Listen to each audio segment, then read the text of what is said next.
guys, hold on. No sound detected? Hey guys. I think that's working. Alright. Let me see. But I don't know about... How did I do that?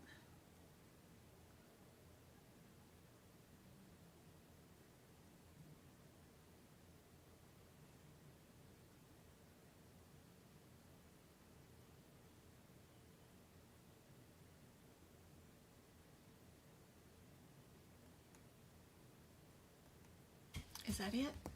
Okay, and then I want this as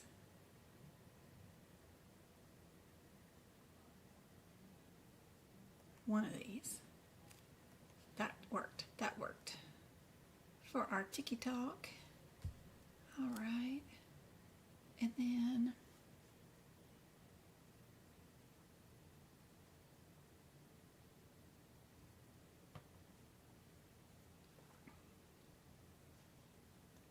move this over there so I can see that. Chat at the same time. All right. Are we live on both now? We're live on TikTok and on YouTube at the same time. I hope. Can you guys hear me on both, actually? Yay. No echo, and you guys can hear me on both. This is crazy cool that we can do both at the same time. Thank you for the tappy taps. Yay. That is awesome. And let me check YouTube.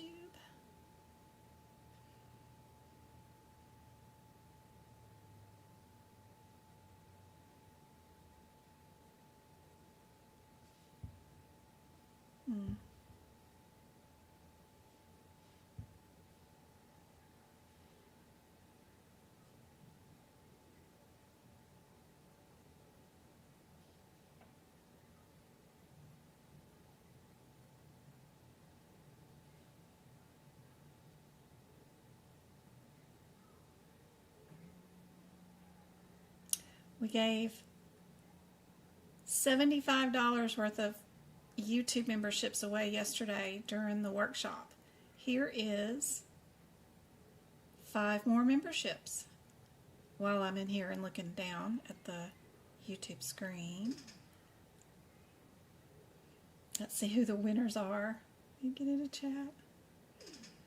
All right, we got True Blue, Miss Andrea, Lorene, Rue. All right, guys. Got those out of the way. That way I don't forget them because I'm so excited playing around with a new tool today. Y'all, I cannot believe I'm streaming on both at the same time with the same camera. This I've been trying to do for 5 years. Oh. And it was such just a simple solution. It's just project and stream off that projection. So crazy cool.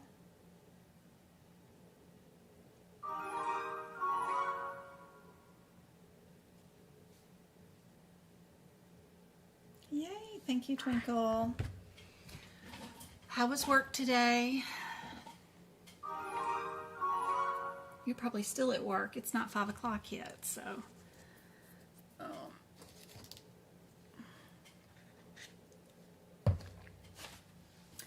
Y'all look at this that I found today.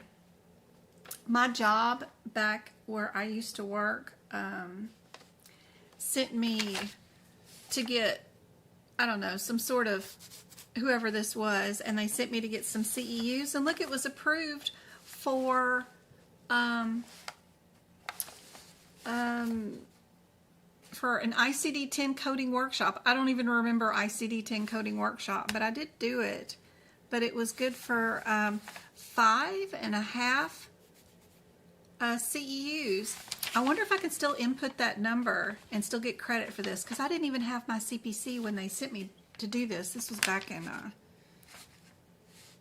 2012 or something. I'm like, man, I am a pack rat. I got way too much stuff.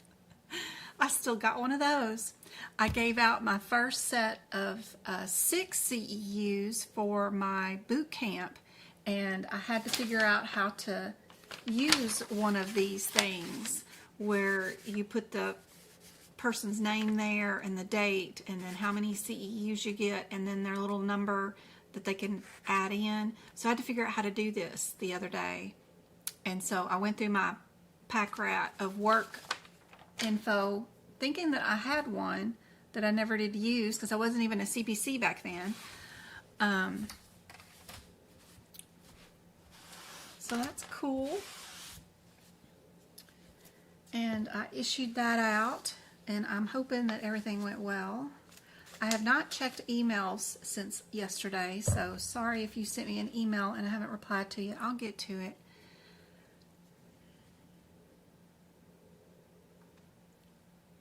Go-kart got a glitter badge. Aw, too cool. All right, what's chat going on about? Let's see.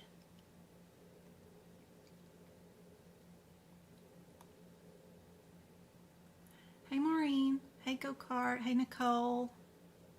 Good to see you guys. First time being here. Oh, I'm so glad you're here. It's a fun day. Hey Abby. Hey Tarantino, good to see you again. For your notes and practice test, I passed my certification on Saturday. Yay, that's number 2 today that came and told me that they passed. Congratulations, I am so happy and proud of you. That is exciting. Thank you so much for coming back to tell me that you passed. That I made a difference. That's awesome. Yay. Congratulations.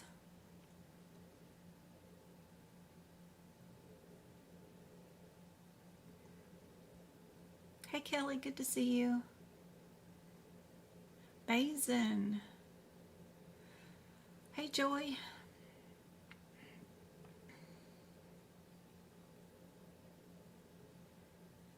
How do you get a free membership? So when you're in the YouTube, right? Chatty chat. Let me see. Skip that. If you're scrolling through chat, if you want to see if you guys have the availability to accept gifts, just scroll back in chat and tap on a box, the gift box that I just did. If you tap on that, it'll pop up with a message that says something about accepting gifts. If you aren't able to and you want to be inputted into it, it'll allow you if you have some sort of security feature put on.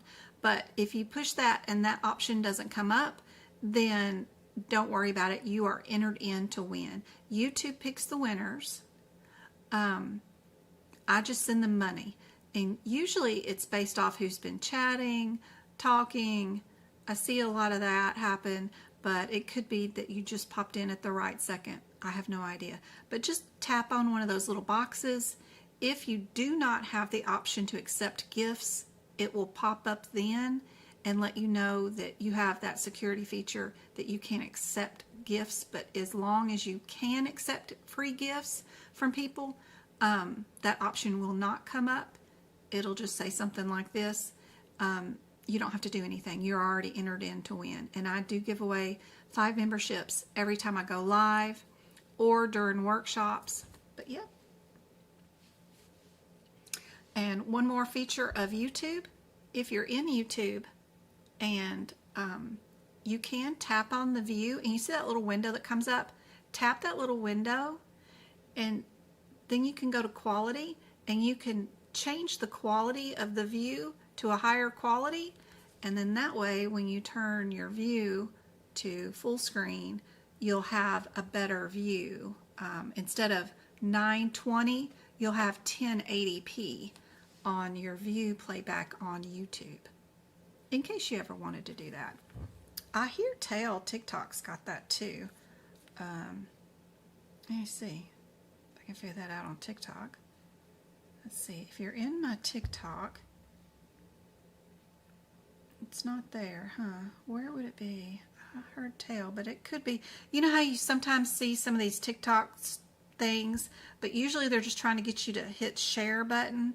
But I think if you hit that share button right there, it comes up with all these options. And supposedly you can go over to the video quality and see how it's set at 720. That's even lower. You can change it to 1080p playback right there, so that your view of my book notes is better even on TikTok. So that's cool. You just hit the little arrow button, scroll over to video quality, and then change it to 1080p. That's a really good playback. So that's cool. And while you're there, you could also hit the copy link button, and that makes TikTok happy with me.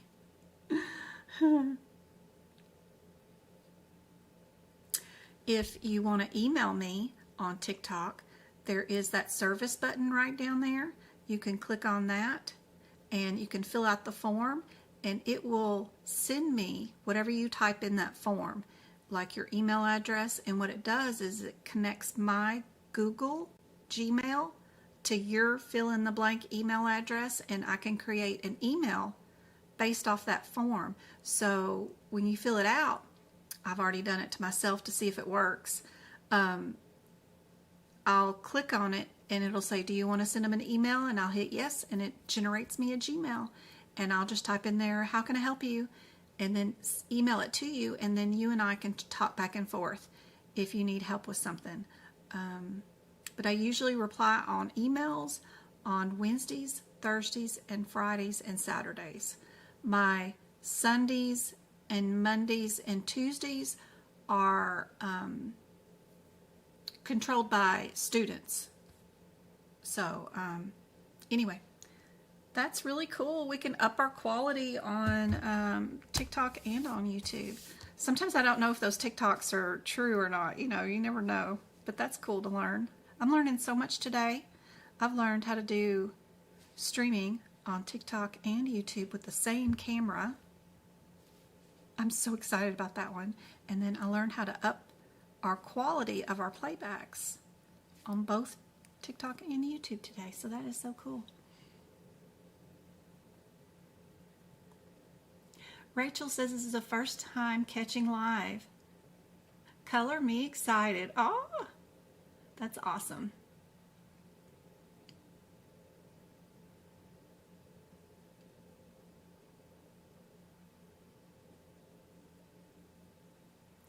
So ready to be prepared for my certification exam test at the end of the year or the beginning of next year. That's great, Rachel. Hope I can help you out. All right. So a minute ago, we went over the first question that usually or sometimes is on your certification exam, which is knowing, like, what does the C stand for in ICD-10, right? International Classification of Diseases. And then the next question that could appear on your exam is, what are the names of the 4 organizations that are cooperating parties? So right here in your guidelines, you have 4 organizations, cooperating parties. I like to highlight them different colors, and then I also write their initials down to the side.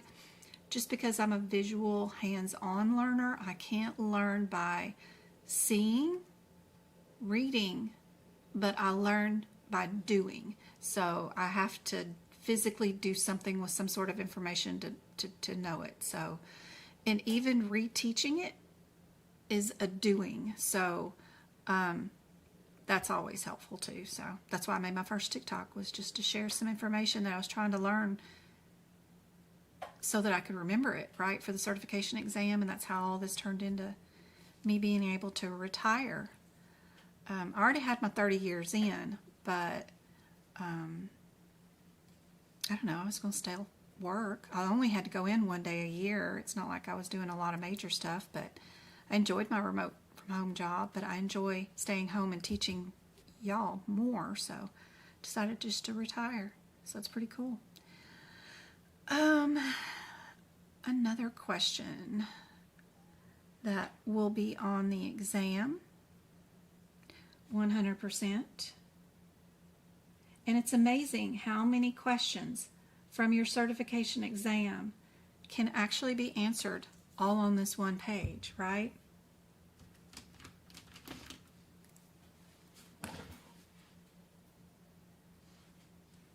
This one right here, HIPAA. If you're ever talking to anybody who's denying your claim from the insurance company or denying your pharmacy benefits, and they spout something about HIPAA concerns, ask them to spell it for you, and I guarantee they're going to spell it wrong. They're going to spell it with 2 P's and not one A or whatever. You know, they're going to spell it wrong. And then you can you really ask for their supervisor because they clearly don't know what they're talking about. But it's really interesting. This is one of the questions. Do you know what the first A in HIPAA stands for? There actually have questions like that on your certification exam. Do you know HIPAA actually stands for Health Insurance Portability and Accountability Act? Everybody knows about the acronym, right? But do you know its portability? Do you know its accountability? Do you know it's got the word insurance in it? Just knowing that information and where to find it is another question on your certification exam. We have 100 questions, right? Here's 3 right here. Do you know what the C stands for? Do you know outside of AMA, CMS, and NCHS, what's the other company that is one of the 4 organizations that are cooperating parties for ICD-10? Third question would be, what does the P stand for in HIPAA? Portability, right? 3 questions out of 100 right there. If I can do this stuff, you guys can too. It's just understanding these manuals and knowing how to use them and where to find the answers in them.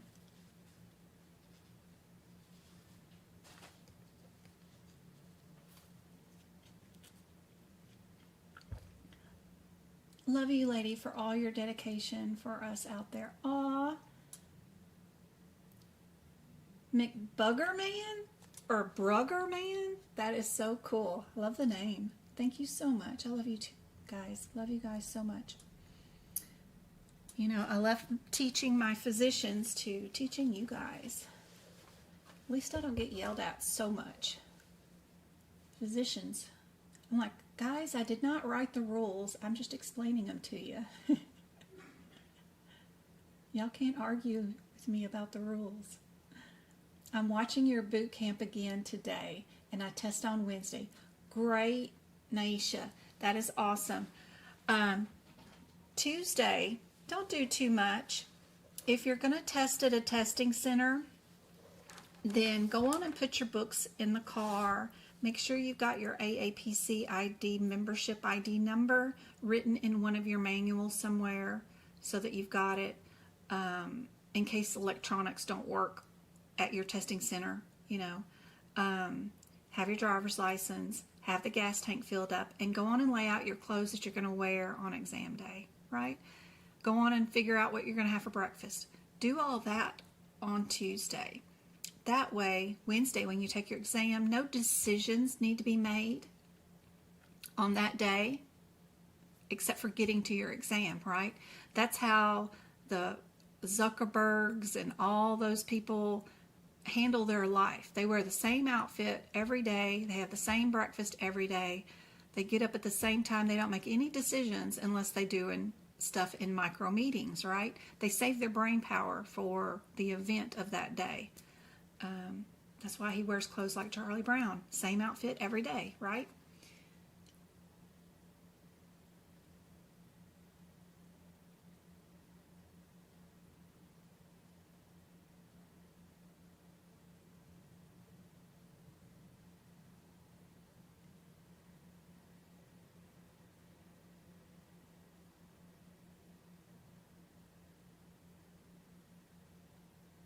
Your first live baseball mama. Hey, how are you doing? Good to see you.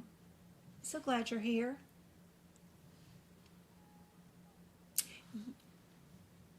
Is the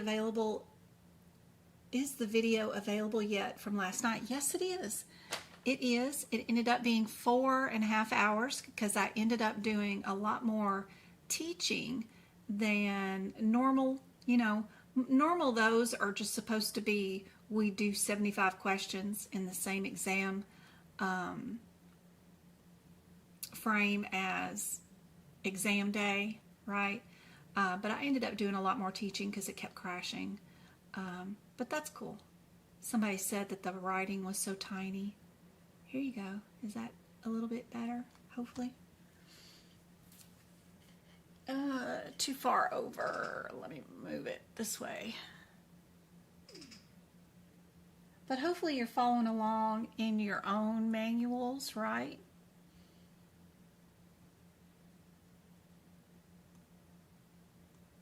Chat just eviscerates everything. And then all the little stuff that they have in the windows. Move it up just a little bit more.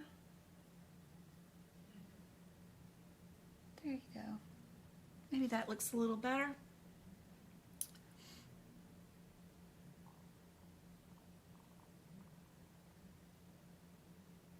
But yes, the video from last night's workshop is already ready.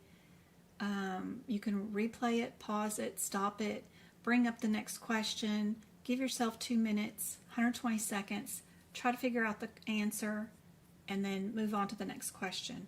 You can also figure out why the wrong answers are wrong, what in the books tell you they're wrong, and then what is the next one? Why the right answer is right through the rationales that are provided with each question.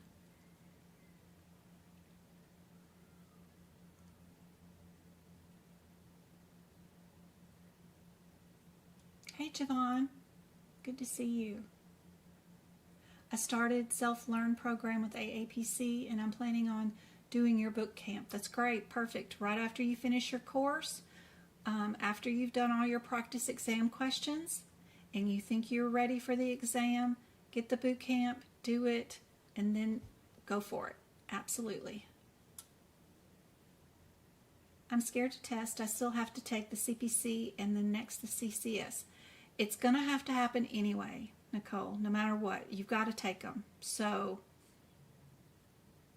don't let it be some scary thing in front of you. It's going to happen. So it's a learning adventure, right? It's a new thing to do. Look at it as more of a positive. Tell your brain you're excited to do it, that you can't wait to do it. Make it a positive instead of it being something scary that you're facing, right?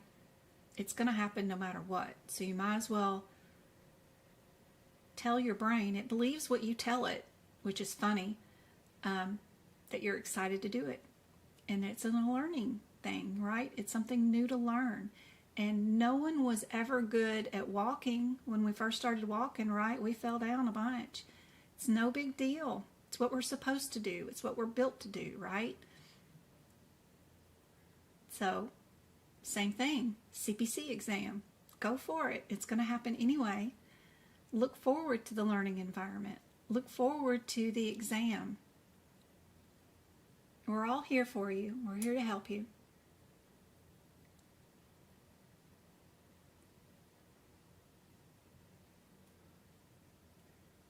Jules, if you bought the workshop for yesterday, then the link is in your email that came with the purchase, right? It's just the same link that you used to get into the workshop yesterday.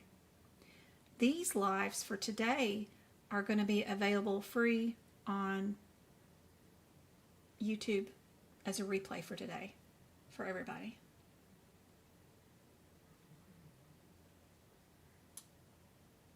If you did not get a chance to purchase last night's workshop and you want access to it, I need to post up the replay. I have not done that yet inside my shop on my website at Medical Coding by Jen. I need to do that.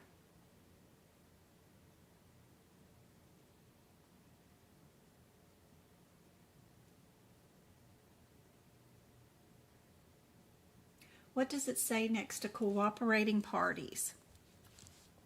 That's the AMA. So right here, what 4 organizations are there? It's AHA, American Hospital Association, just an AHA.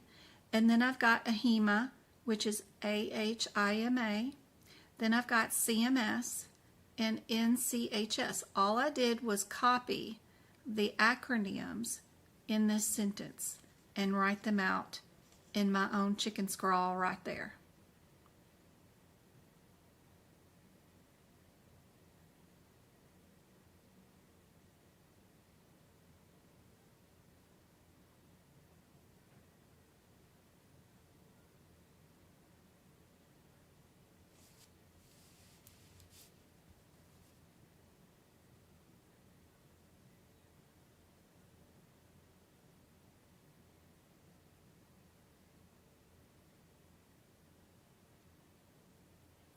So another question that is usually on the certification exam in this page, right here, on this page, is the very last sentence down here, right before we get to this G1 area.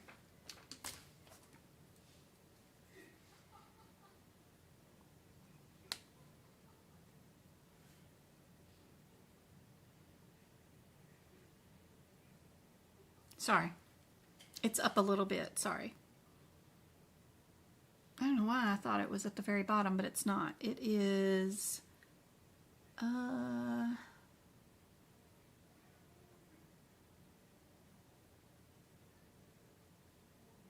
here. Okay. Accurate coding cannot be achieved. The entire record should be reviewed to determine the specific reason for the encounter and the conditions treated. That sentence. So for a lot of certification exams other than CPC, like CIC, CPMA, COC, this is often a question on the exam about, can you review just an op node, or can you review this, that, or the other thing? It could be a question on the CPC, but just so you know, that sentence right there is helpful. And one of the areas where they do have a canned question that I've seen in my travels, I've taken the CPC twice, I took the CPMA twice, and I tried to take the instructor certification twice, but I ended up passing it when I was trying to fail it, because I like to see each exam twice. That way I get exposed to it twice. But I ended up passing it. So in one of those attempts, on one of those exams, I know they asked me about that sentence somewhere. So it's a canned question somewhere. Thanks, Twinkle. Thanks, Go Kart, for helping out answering questions that I do not get to. It's really hard to see 2 chats at the same time.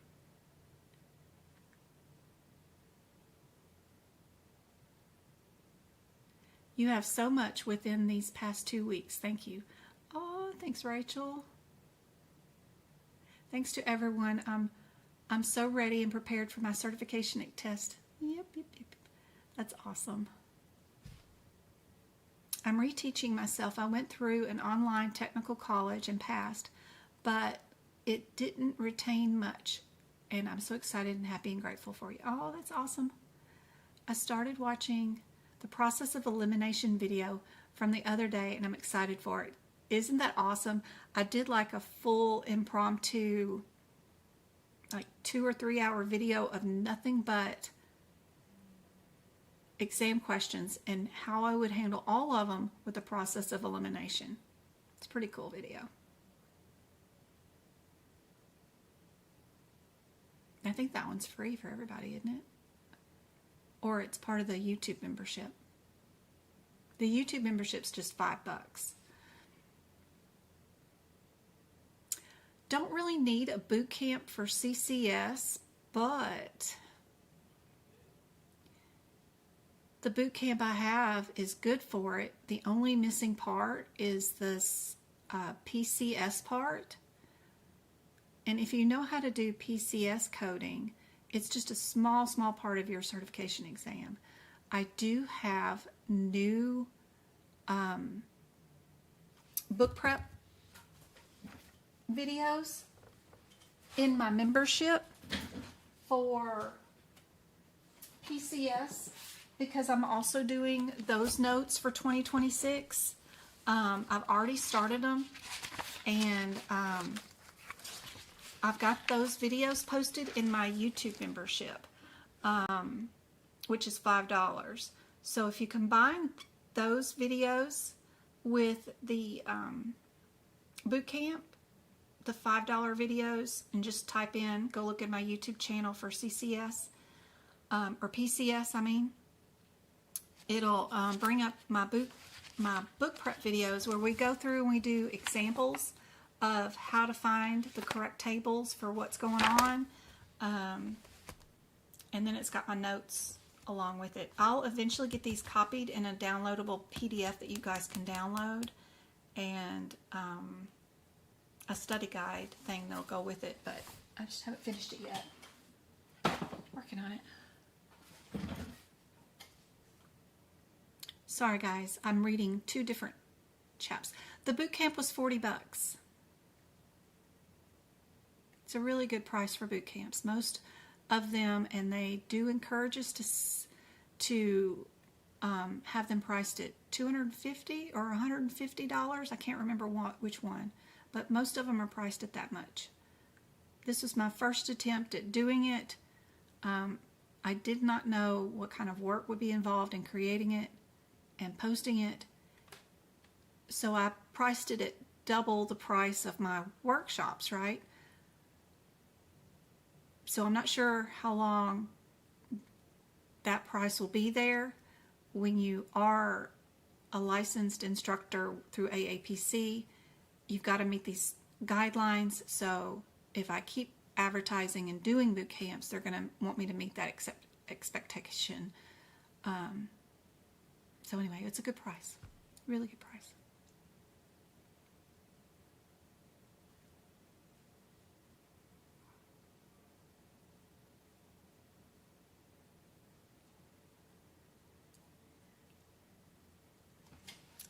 Can I explain what to highlight? Yeah. So highlights will come with my notes, right? So as you are purchasing my notes, I'll have different highlights for different areas, right? It depends on, you know, my mood that day and what I want to highlight. You can make up your own highlights for whatever you want to pattern your highlights on, but in general, my highlights are based off the way the books are set up, right? In the CPT book, for example, they tell us in the instruction for use of the CPT book how they set up the codes, right? Everything that they have on the next 6 pages tells us all about the reasons why they have the codes set up the way they are, where the patient is at facility-wise is such an issue, what are add-on codes, what are modifiers, and then they give us tons of examples of how they set up the codes in the book and what the differences are. And then even how time is different from E&M, how time is set up differently for your surgical codes, like infusions and stuff. It's all different. And then in the front, they also give us an illustrated anatomical and procedural review. This means on this page that all of your codes, the differences between your CPT codes are going to be based off of this page, right? If we're inferior, anterior, superior, all that stuff, if we're doing a scope and we're lateral, if we're doing a scope and we're medial, that changes the CPT code number because this is the way they set up the book. So it all comes from the very front of the book and in the instructions of how to use the book. And as I'm going through each section, right, I'll make note of my differences between my code sets based off the anatomical review in the front of the book, right? So like these cardiovascular codes, these are all proximal. Remember in the front of the book we had anterior, posterior, proximal, anterior, whatever. These are proximal. So my color code is based off what's in the front of the book. I'll do color codes for everything that's thoracic, anything that's cervical, lumbar, all those are different colors. You can see that I've got different colors for my arteries and veins. Subclavian is pink, thoracic is green, celiac is pinkish. You don't have to do any of that, but what I would recommend, number one, is marking whether they're proximal, right? Whether you're anterior. Some of your codes are only done on the right side of the heart. I would highlight those. Some of your codes are only done on the left side of the heart, and then some of them are combo codes that are done on both sides of the heart. Marking those differences are super helpful. Did we go trans through the organ, or did we go epi around it? Are we distal? Are we trans? Those are all things that I got from the instructions in the beginning of the book that tells us how to use the book. And those are also the same words that we'll see on the exam questions. There's trans, right? Infra, epi, intra, extra. Those are all the same words. Do you know that anterior and posterior can also be called dorsal or ventral, right? Those are the differences between your CPT codes, and this is what I mark my highlights and match them so that I know I'll look for those words. If I have a couple of codes that are superior and then a couple of codes that are, what else is on this page? Inferior. And then I have one code that's an available answer that's both. We're doing both superior and inferior. Then I know what my answer is, right? I'm looking for the one that's inferior and superior. So that's the way I do mine. I can't look at something that's all black and make heads or tail out of that. That fries my brain. I can't see what the differences are right here. It all looks like black print to me. I can't even read that way. It just doesn't work. I have to methodically go through oncology, RNA, prostate. Okay, one of them's RNA, one of them's prostate. There's my differences. And then I have to color code them so that when I come back to this page, I'll know that my differences are RNA, or whether I'm doing am I doing an expression test or am I doing a detection test. Whatever my differences is, I have to highlight them, or I can't find my differences during an exam. My brain just freezes on that. So that's why I do the highlighting and color coding the way I do it. But you can do it any way you want. When you do purchase my notes, of course, you do get the color code guide that goes with the section that you purchase, right? Or it's just written in on the notes down at the bottom of the pages, kind of like where, you know, all our little highlights and stuff are already down here on the bottom. So I'll add them in there so you know, but you don't have to do them the way I do them. And you don't have to highlight like I do. If you like all the black print and it's great for you and you just want to know what your one-word differences are, right? You've got that option too in my notes where you can just come through here and write single by. you know, you can write what we did here. We did an insert, vad, single, and we're intra, and then you can move on. You don't have to do all that circling and highlighting and stuff if you don't want to. Totally up to you. And then the other thing that I add into my notes is, what if it's doing something that I don't understand what the procedure is? I'll write over the top what the procedure is actually doing. And you, again, don't need to know that for the certification exam. You need to know, am I left, right side of the heart? This one's also doing a prosthetic. This is doing pulmonary. This is also doing the left side of the heart. So everything here is left side of the heart. Do we have any rights on this page? Because sometimes we have rights coming up right after it, which is fun. These are left proximal. But anyway, you don't need everything. The one word differences: am I doing a repair? Am I doing a takeover where I'm removing an aorta? You know, the one word differences are the most important. I like to define words by what we're doing. They did do a division, but how did they do the division? They do it by sutures. So what you'll see in your exam question is them doing stitching, right? Sutures, but do you know that that means division, right? Some of these things are so vague that it's crazy if you don't understand how they're doing the procedure. Well, how would you know in the exam question that sutures mean that they did the division, right? So I add a bunch of extra stuff in there, but it overwhelms a lot of people, but I love it. I want to know what I will see in the exam question. I won't see the word division, I'll see the word stitches, and then that way I know that's the one I pick if they did stitches. I don't know. But anyway, I go way overboard with these suckers. I group them together with just little lines like this that group the code numbers together. That way I know this is the mama and this is her two children. Everything that's inside mama is also inside these codes. My only differences is that we added a graft or we just enlarged something, right?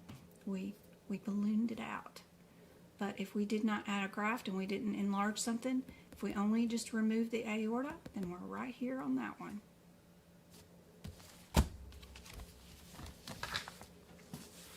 But the color code you get with the notes somewhere.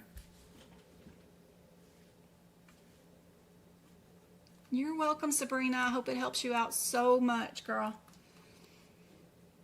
That replay link will be the same link that you can use for all the replays of it at any time. Lola Lisa, good to see you.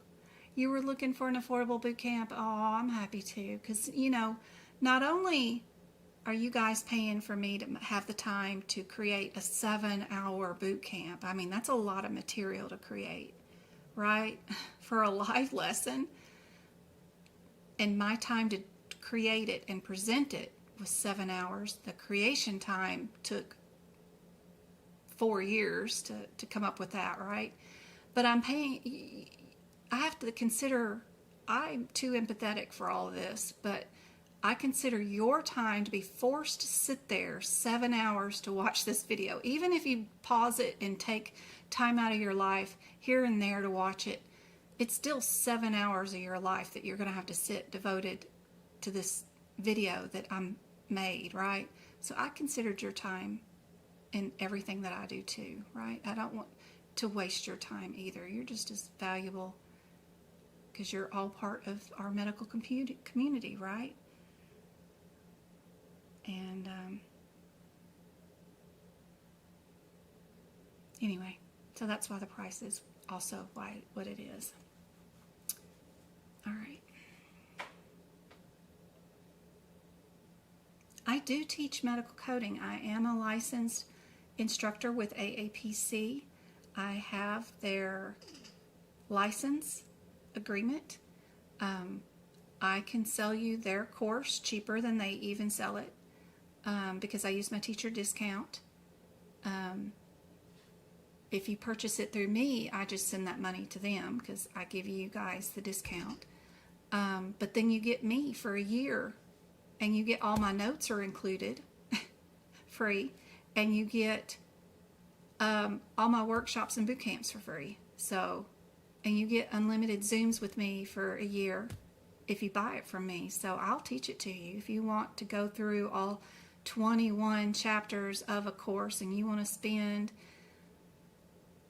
that money on a course and you want to be taught it, I'll teach you. This week we're doing Tuesday musculoskeletal. It's 3 hours. You can also watch the replays, of course. You get unlimited exams with me. You know, you can take all kinds of exams either through the email or presented in live lessons. We can do all kinds of exams.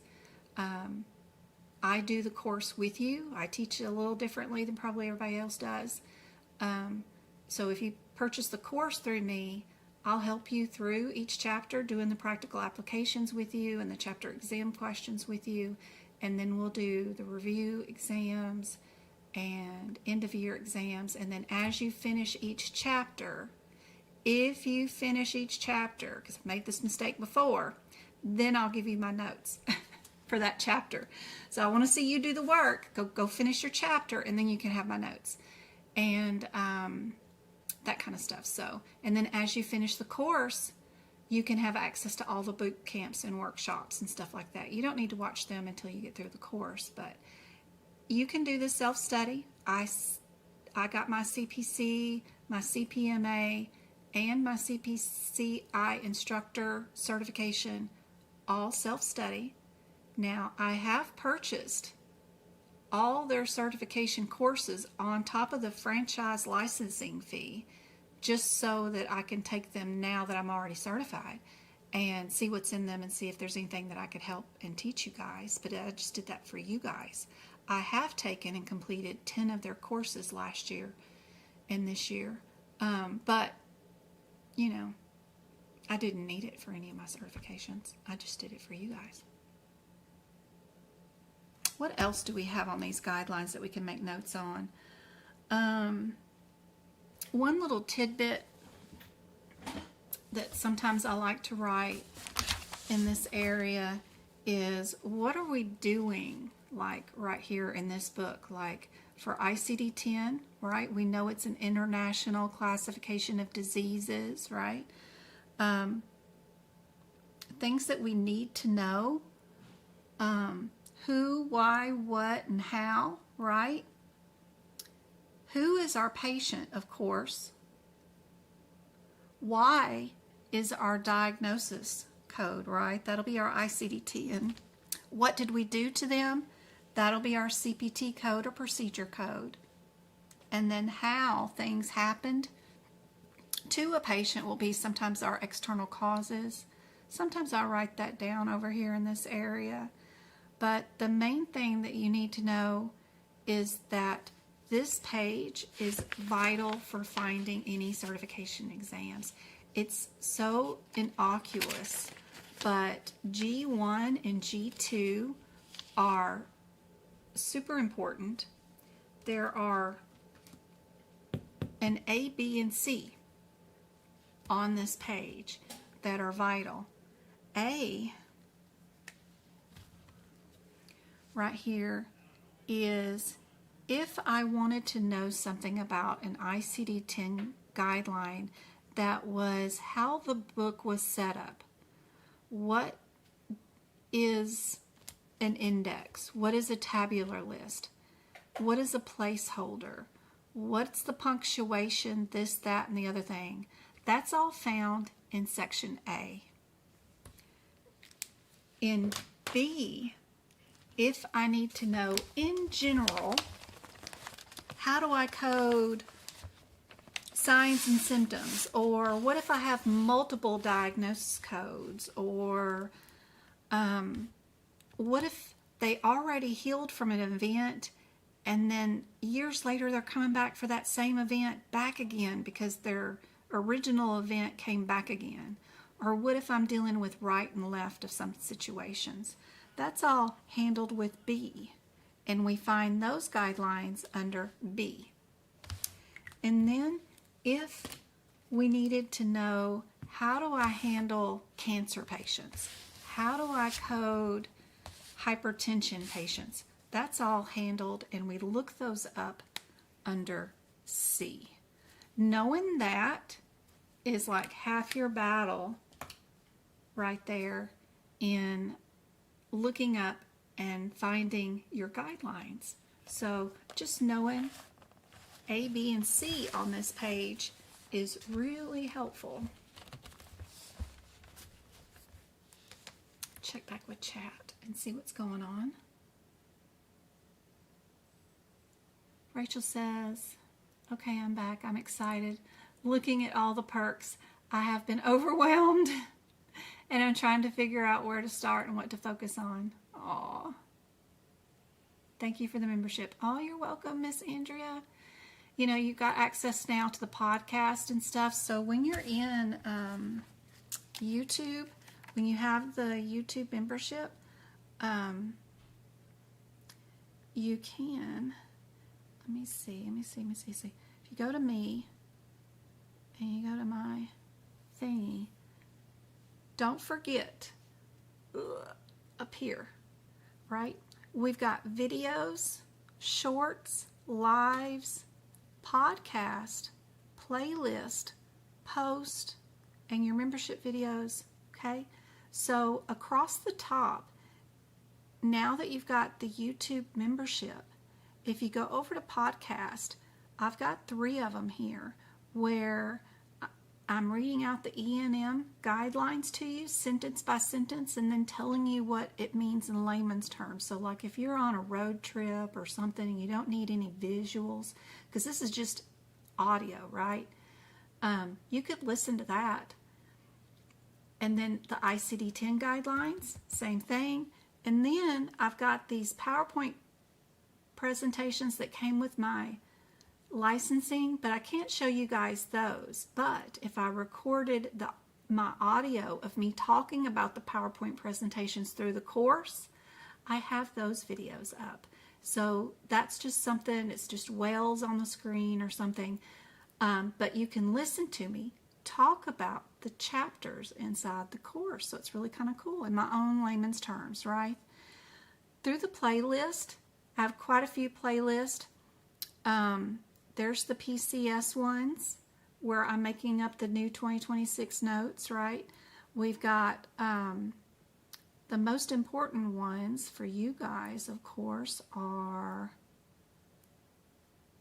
the ICD-10 guidelines. That's where I'm making notes. The E&M shorts. CPT book prep videos, 129 of them. You can watch me go code by code. Don't worry about what year they were done. The codes don't change. If I wrote a note for a code, it's going to be the same code number in your book no matter what year. Just go to that code number and write the notes. And then I also have the ICD-10 diagnosis code. That's different than the guidelines, right? So all those videos are listed there too. There's all the workshop replays that you guys have access to with the YouTube $5 membership. You got 46 of those. Each one of those have 75 to 100 practice exam questions all in one video without me having a bunch of conversations, right? I don't answer questions in those videos a lot of times. It's just going from question to question. So if you're ready to take your exam, you want to see if you're ready, those are great. Great place to start. And I do give away 2 free a year, every year. One in April and one in December. So April's my birthday month. And then December, of course, for all the holidays, no matter what.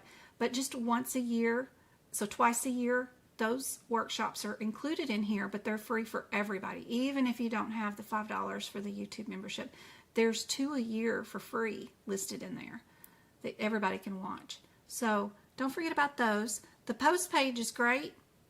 It'll look different because of me, but I have practice exam questions right there, right? The post page is not videos.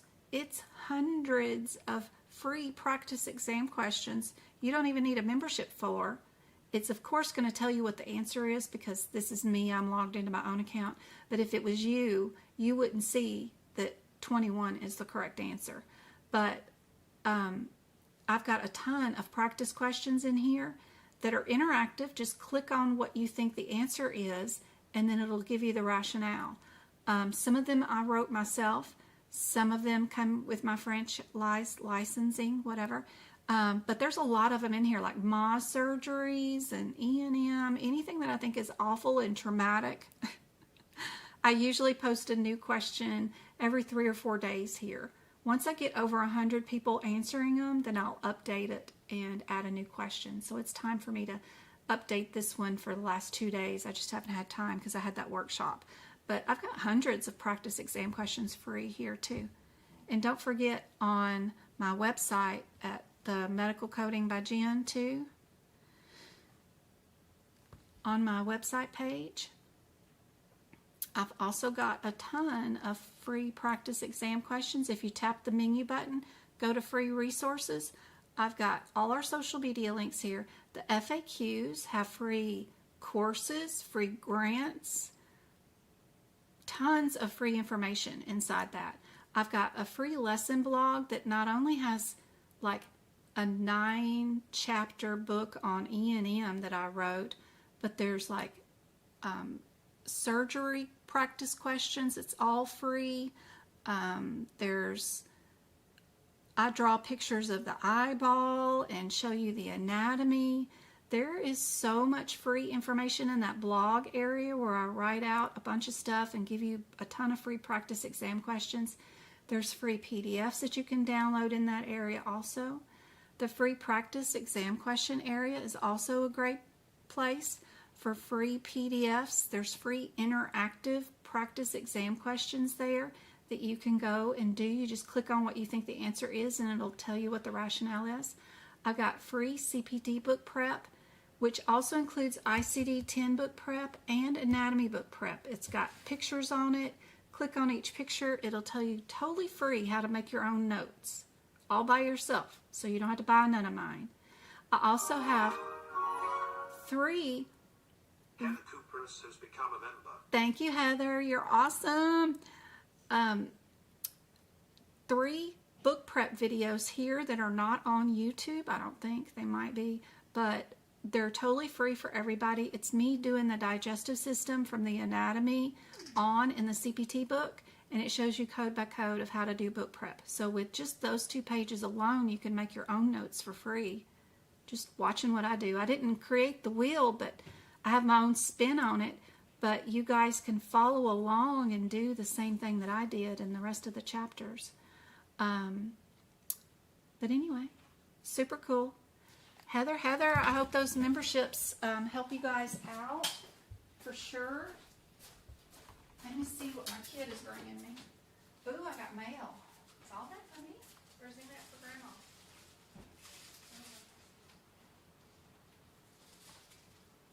What we got? We can give that to Grandma. Give that to Grandma. Give that to Grandma. Give that to Grandma. That to Grandma. And honey baked ham to Grandma. Ooh, what's this? World.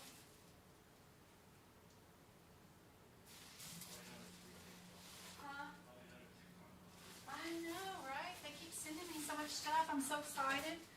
TikTok's been sending me so much stuff. I gotta make some more videos. I'm sorry. I'm gonna have to quit signing up for this stuff because then I gotta create videos on it and I don't have time. Look what they sent me. Look, it's not the drink, it's a candle. And it smells like cinnamon. It smells so good. So I gotta do a video on that one. But that is cool. And then they sent me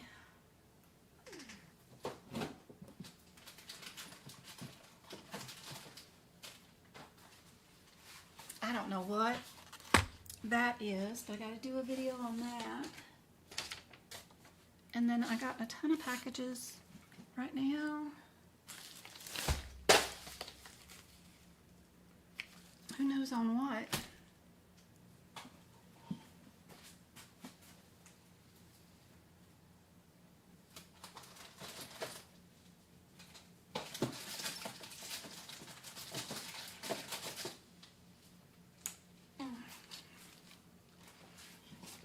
I got this stuff. Has anybody tried any of this stuff yet? But there's the Dr. Pepper candle. That's too cute. And then this Moto stuff, this magnesium stuff, this nasal iodine spray. We're going old school here. This sounds like one of my southern things to do. Too cool. But my favorite thing that I got off the shop so far has been those cat towers for my desk. My cats have loved those things. I got 2 of them now. I gotta order me another one, but I had to pay for those, but those are great. Yeah, but the candle I got for free. Isn't that cool? That's so cute. Yeah, I have no idea what the rest of this is. I have no idea what this is. We'll figure it out. It's maybe more pins or something. I have no idea. But it looks like they sent something else. But I ain't got time for all these videos. I gotta book prep.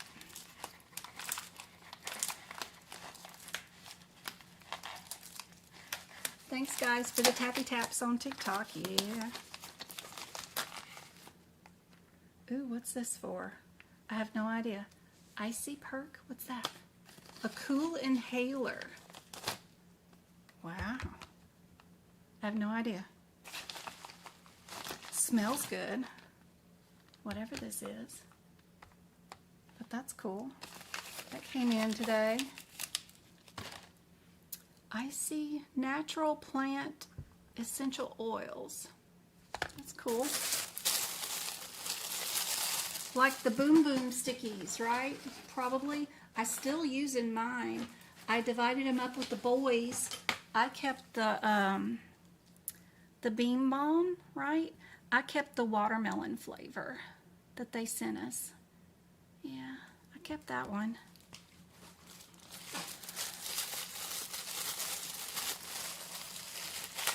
But most of my TikToks just get violations on them anyway. So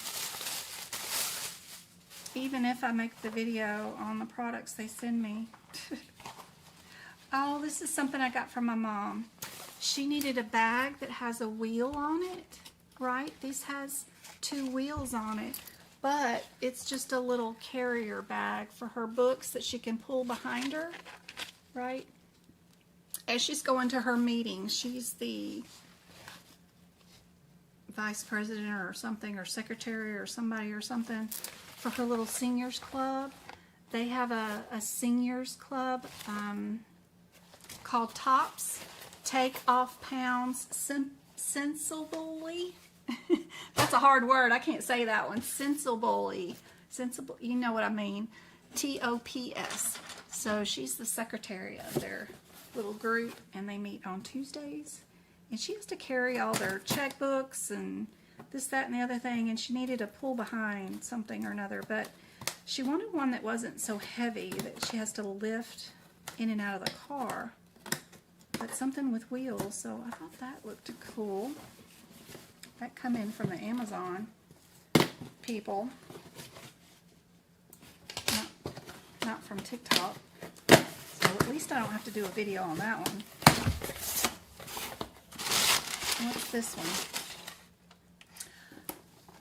A new mouse. Anybody ever, you know, my carpal tunnel's killing me, so I use this mouse. This one's supposed to be a stand-up mouse that's supposed to help with carpal tunnel. Now, if my old self can get used to using one like this, has anybody ever tried one of these before? Instead of a down on the table mouse, you're supposed to use this thing that kind of stands up differently. They say this doesn't hurt your wrist as much. Has anybody ever tried one of those? So, got that in today. And we lost all of our tub hold the water in, and I gotta wash my cat, so I got some replacement tub stoppers. That's it. That's the exciting Amazon haul today, or TikTok haul. Oh, wait a minute. There's one more package.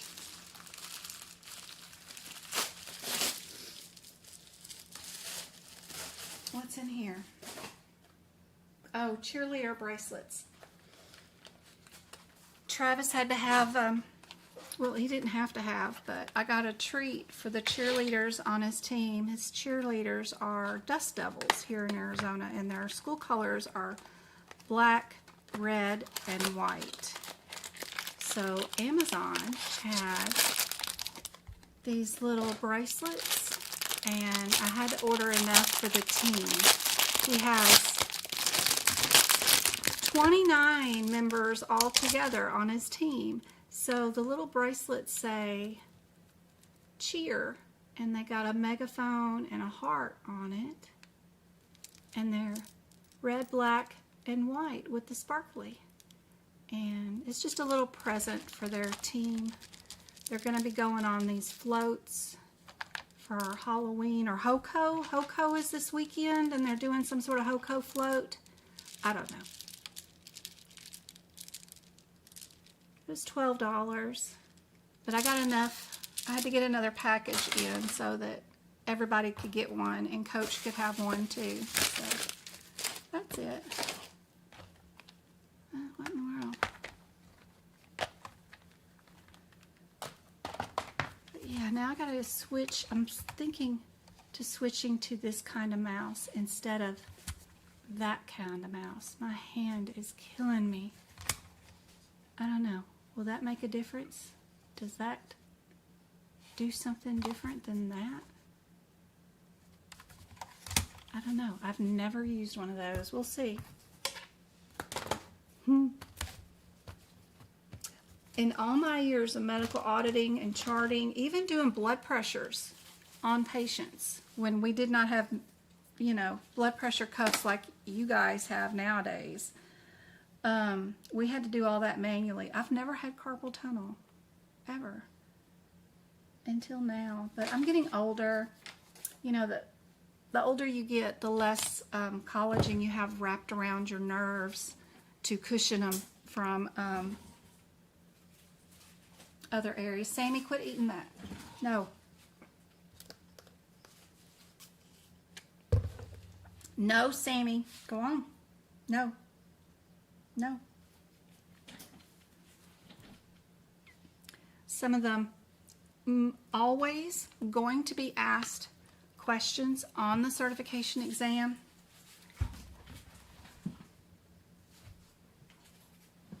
Are always going to be done on your punctuation area, A7.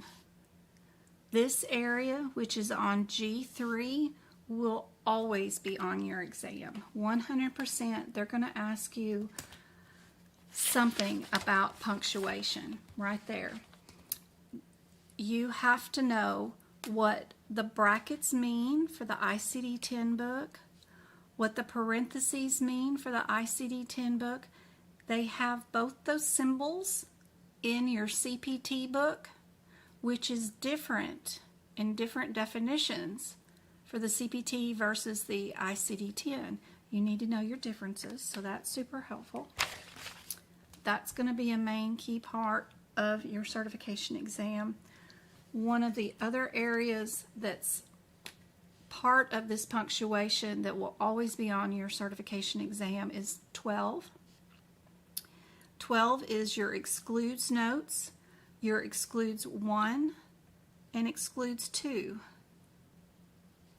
Right? Exclude 1, nuh-uh, never going to do it. Exclude 2, yeah, maybe, if we have to, but not really. You know, you need to know what that means and what the differences are, and don't get those confused, because that will definitely be on your exam. Your manifestations that I already talked about, definitely another area on the exam. That's number 13. Your manifestation conventions, right? Code first. It looks different in the alphabetical index. It looks different in your tabular list. Do you know those differences and what they look like in your books? Your use additional code, right? And then your in diseases elsewhere classified. Those will also be asked probably on your exam.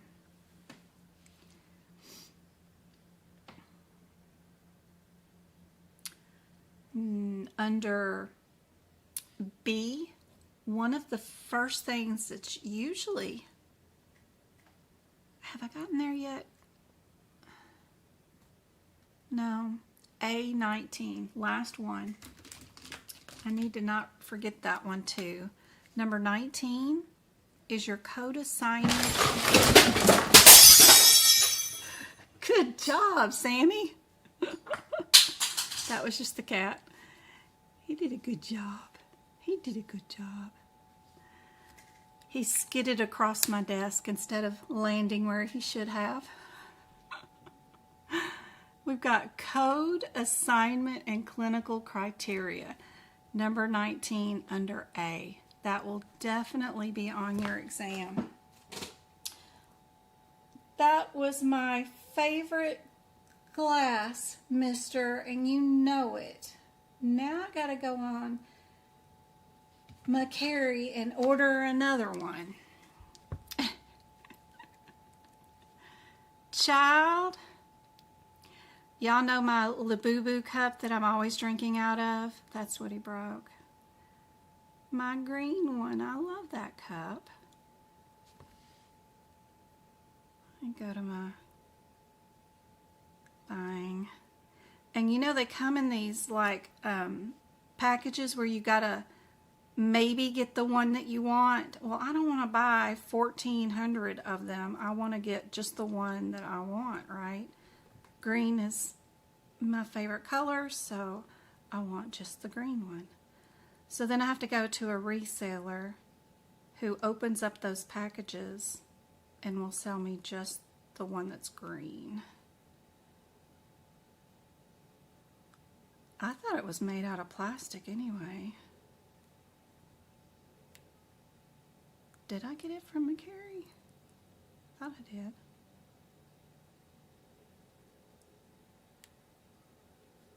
Definitely got that one from it, but it's just my little Labubu cup that I drink out of. That's what he broke. So silly. Now I gotta find me another reseller. Child.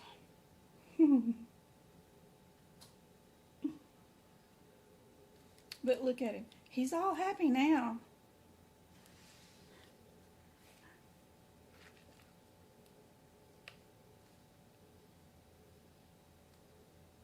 There he is. He's sitting up there, smirking at me now in my desk tower. But that was Sammy. He ain't the gracefulest mister ever. But he didn't break none of the TikTok swag. We still have the candle and all that stuff up here, so no biggie. He just broke my little Labubu thing. All right. So we've got punctuation to worry about. Excludes 1, excludes 2. Your manifestations like code first, use additional, and diseases elsewhere classified. Code assignment and clinical criteria. Under B, acute and chronic, always. They're always going to ask you about acute and chronic.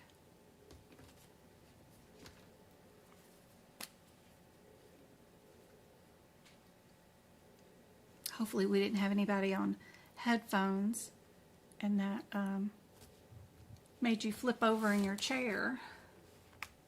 Sorry about that. Life happens around me. If it ain't one of my 3 sons, my cat, or my mama, you know, it's usually one of those that's creating chaos during our lives. We've got acute and chronics always on the exam. Another one that will be on the exam is under 19. It will be our sequencing for external causes. So if you ever wanted to know what are like my top 10 guidelines to know for the certification exam, right? That's the purpose of this. This is what I'm doing here. I'm giving you a play-by-play of what is the most important things that you guys need to study out of all 36 pages of this mess. What's the most important ones to know, right? Your sequencing of external causes. That one's usually on the exam. Under chapter-specific guidelines to know, TikTok swag is nice. Yeah, except for when you make the videos that they tell you to make and they all get disqualified. They hate them. They give you a report card and tell you how awful you are at making videos. It's like being back in elementary school. Whatever you do is never enough, and what you do is not good enough. And it's very crazy. It's insane. Like with YouTube, when I create videos on it, it sends me nothing but, this is what you did this month, and this is what, you know, if you want to do more, you can, here's a suggestion, right?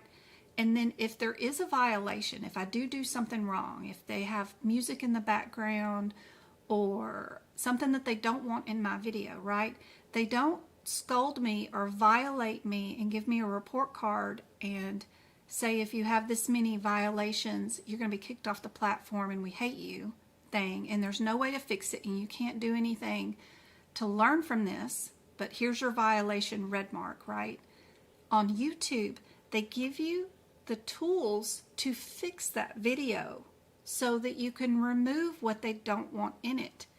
And then they're happy, and your video gets to stay on and do whatever it's doing, right? I, really, really love YouTube. And I pushed getting on YouTube. I put it off for over a year.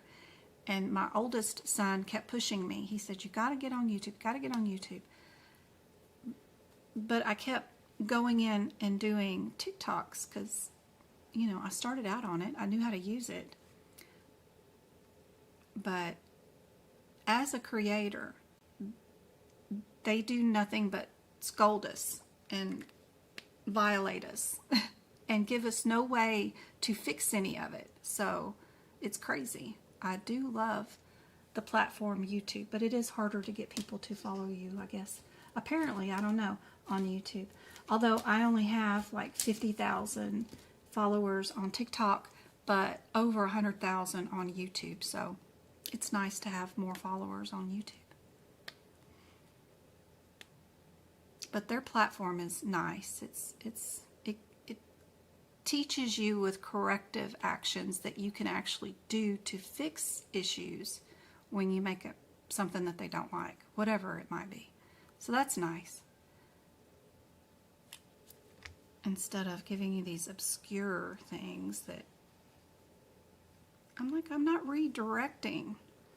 They're always violating me for redirecting traffic to another website. Well, if people did not steal and download my videos and then create their own accounts and pretend to be me on their platform and answer you guys and talk like they're me on TikTok and pretend to be me, or on Instagram, then I wouldn't have to label all my videos with medical coding by Jen across the middle of them. If there was a way to not put that on all my videos, that would save me thumb tapping, right? I would be happy to not do that. I don't have to do that on YouTube. But I get violations for having that on my TikTok videos because they don't want me announcing that I have my own business. My business on TikTok is only on TikTok, right? They don't want any outside influences being on their TikTok videos. So, but then they have no protections for people creating tons of accounts but using all my videos to get views. I sent somebody a $25,000 invoice recently for all 76 of their 80 videos were all mine. They even have my videos of my cats, Sammy. They downloaded those videos of Sammy and have them as me, and they're answering people in messages or on the video as people are saying thank you for the video, and then they're saying, oh, you're welcome. I did not say that. My cat did not say thank you to that person. That's somebody else. It's crazy. So it's hard out here being a content creator. Let me tell you. Not that I care if anybody uses my stuff. It's just, let me know. Or at least tag me in it. Something. I don't know who you are. Anyway. Anybody out there dealing with any of the same mess? Highly recommend all you guys do try to do like we all do in medicine. Even if you're in nursing or whatever, if we're taught one lesson, right, then we have to teach that lesson, and then we'd go do it by ourselves, right? So everything that I teach you guys, if you learn something today, go live and teach it your own way on TikTok. Make your own video on it. You'll learn the content better, right? Or on YouTube or whatever. You'll learn it better by teaching it in your own way after I taught it to you. That's how we do everything in medicine. That's why they call it practicing medicine, practicing physicians, and practicing nursing or whatever. It's the whole concept of everything in medicine is to see one, teach one, and do one, right? So I think that's great. But 76 of my videos are all your content. That's crazy. It's insane. Here's their logo, by the way. Yeah, they blocked me, so I can't see any of their stuff anymore, but all their content is my cat videos. Not all of them are cat videos, obviously, but you know what I'm saying. It's too funny. I'm like, who are you? Why are all my videos your videos? Why am I creating content for you? That's weird. Go make your own. It's super easy. Just turn the camera on and point it towards a book and talk. It's not hard. You heard it from me. I made the video. Go create it, you know. And then you may learn something more than what I learned. Which is great. We're all here to help, for sure. So under C for chapter specific, you know you're going to have an HIV patient. You probably have an HIV and a pregnancy patient, right? Or a pregnant patient with COVID. Combination of some of these chapter specifics. But HIV is always asked on the exam. They're always going to ask you a question about admissions for chemotherapy, immunotherapy, and radiation. That a Z code always goes first. That will usually always be on your exam. Malignancy neoplasms. One of the most difficult questions on the certification exam is you remember I was earlier telling you guys that they have the pool of questions separated into 3 different stacks, right? They got easy questions, they got moderate questions, and then they got tough questions. And for every set of questions that are on the exam for all 18 areas, a bunch of them you get 6 questions. So 2 of them will be easy, 2 of them will be moderate, and 2 of them will be hard. One of the hard ones for guidelines is Chapter C, and it's going to be, which one is it? Right here, R. This is your tough question. If you understand this guideline, then you'll get one of those questions right. This is, guidelines have 7 questions on your certification exam. It's one of your biggest areas on the certification exam altogether. And this little cheat sheet is telling you which ones to study. But R is for malignant neoplasms that are associated with a transplanted organ. That guideline, if you understand what goes first, what goes second, in that scenario, then you'll get that exam question right. And then, of course, our hypertension, 100% will be on the exam. That is your diseases of the circulatory system, which is number 9, right there.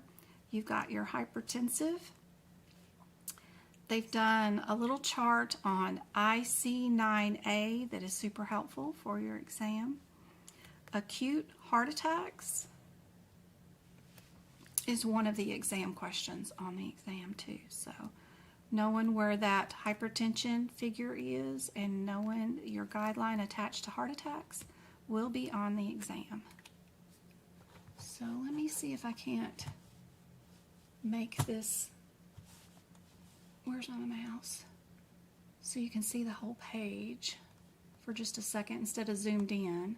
I know y'all are liking the zoomed in, but I want you to be able to see the whole page in its entirety for just a second at least, if I can do this. So bear with me just a second. I try to do this. Probably not, huh? Trying to zoom down, not zoom in so much, but then it disappears and then I can't grab it again and make it smaller if it disappears too much. Okay, that might work. There's your whole page overview, kind of, sort of. Let me get this over, see what this looks like on TikTok, because I can't tell.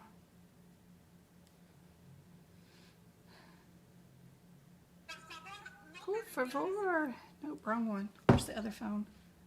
Can't do that phone. I gotta do this phone. There we go. All right, let me move it up some.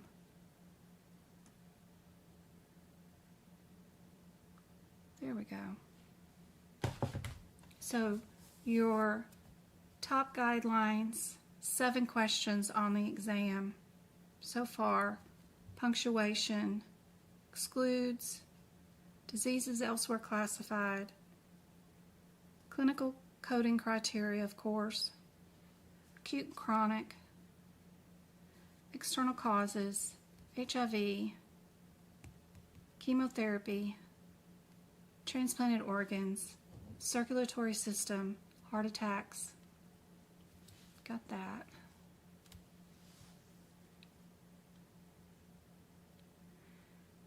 Diabetes, the relationship between it and hypertension.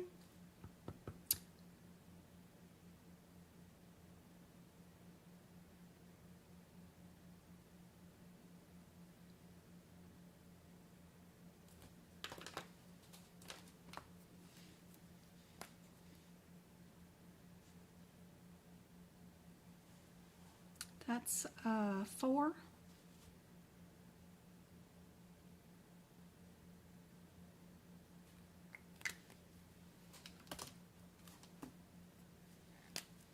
Pain, which is under 6.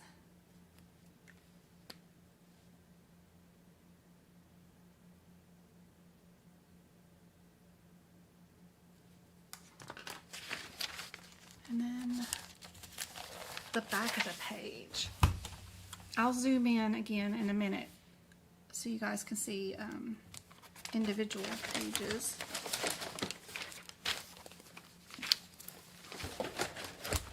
Samuel, I'm taking that out of your Christmas treat load.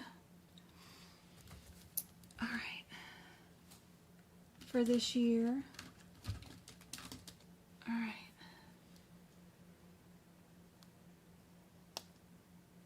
They used to do Stages of ulcers. I haven't heard about that being back on the exam again recently. Under respiratory, which is 10,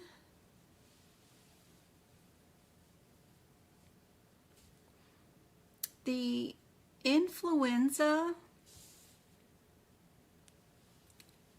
due to certain influenza or other specified influenza viruses, or combining that with pneumonia, is on the exam.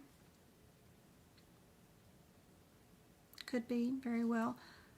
I used to do 12, pressure ulcers. Anybody taken the exam recently? Did they ask that question about pressure ulcers recently? Or vaping related disorders? I think those two have fallen off. Those don't come up very often anymore. Just curious. OB and delivery. Thanks, Twinkle. No, they didn't ask about those. Yeah, I didn't think so, Chastity. I think those have fallen out of favor. Under musculoskeletal system, fractures. Sometimes they ask about the different types of bones, what connects bones to bone, tendons, ligaments, or which set of bones are flat bones, which ones are like sesamoid bones, or the type of fracture. Is it commuted or compound, or what's the default for that? Like,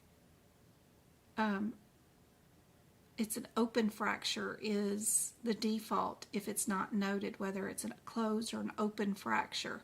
That doesn't mean your procedure was open and closed, but default as far as your fracture goes. Sometimes they do that. So I marked 13 for musculoskeletal system, but more importantly, probably coding pathological fractures is still on there. 100% gonna be on there is number 19, your injury, poisoning, or other consequences of external causes, like if you're overdosed, underdosed, anything like that. If your doctor wrote your prescription, you have an allergic reaction. If you took your Aunt Sally Sue's medicine, whatever. Number 19 is definitely going to be asked about on your exam. Burns, corrosions, sequencing, which one comes first, your adverse reactions.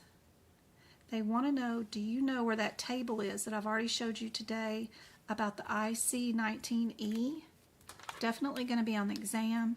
Your poisonings will definitely be on the exam. Your underdosing. Yep. Can y'all imagine trying to take a course with me teaching it? I'm so all over the place all the time. But my very first student who took the AAPC course from me, he did take his certification exam before he finished the course, and he made a 97 on it. The first time he ever took a CPC exam. He only missed 3 questions on the exam. That is insane. He did better than I did. Anyway, I'm waiting on some of the other ones to take their certification exam. 2, hint, hint, Miss Twinkle. Some of the other ones, but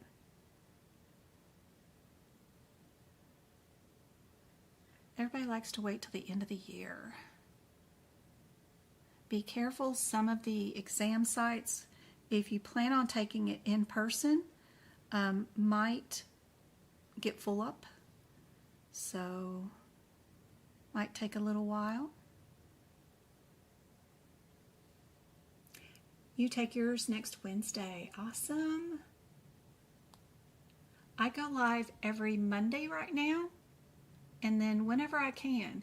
It will be a whole lot more right now because we're going to be doing book prep, and then these videos will be uploaded into the YouTube membership for people, so we'll be doing a whole lot more lives. But right now, I teach on Tuesdays for the CPC course for my CPC students. And then one week in the month, we do a workshop.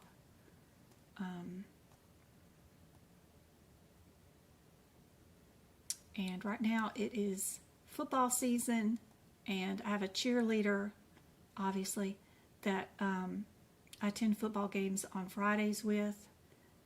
So we'll probably be doing more book prep on Wednesdays and Thursdays, just whenever I can.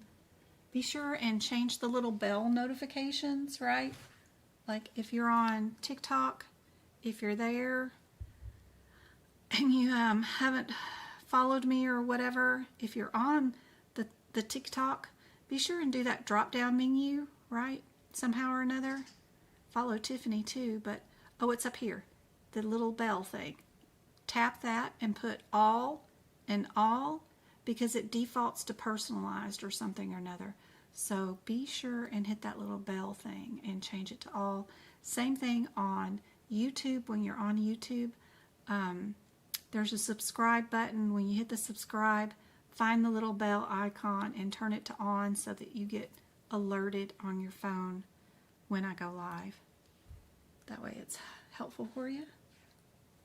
Do I have it over too much or not enough? I'm trying to grab that new, they got all the TikTok fluff in the way where it's hard to see what in the heck I'm highlighting because of all the fluff. I am streaming this direct on YouTube too, so you will get a kind of a better view because there won't be all the TikTok chat and stuff in the middle of the way. Plus it's in landscape mode instead of up and down. What else on this page that is super important? Right there, S. This is currently on the exam right now. 15, under chapter 15, S. COVID infection in pregnancy. Right there. That is currently on the exam, I think.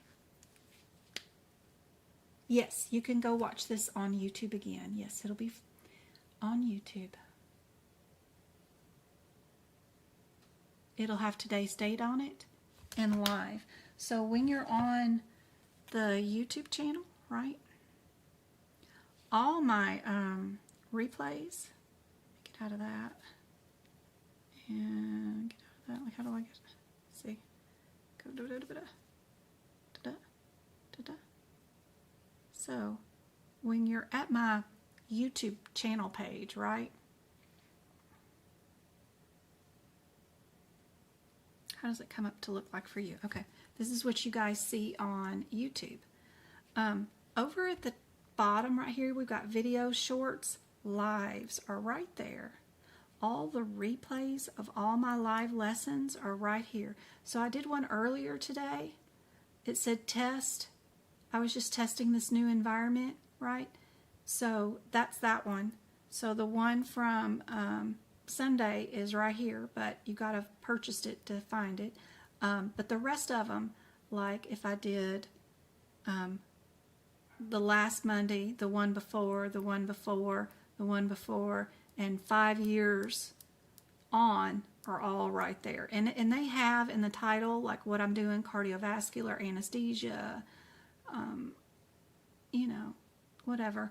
Even if they just have practice in them, when you click on them, it'll have the date of when it was in the title. So they're all semi-organized. I'm way better organized than I used to be.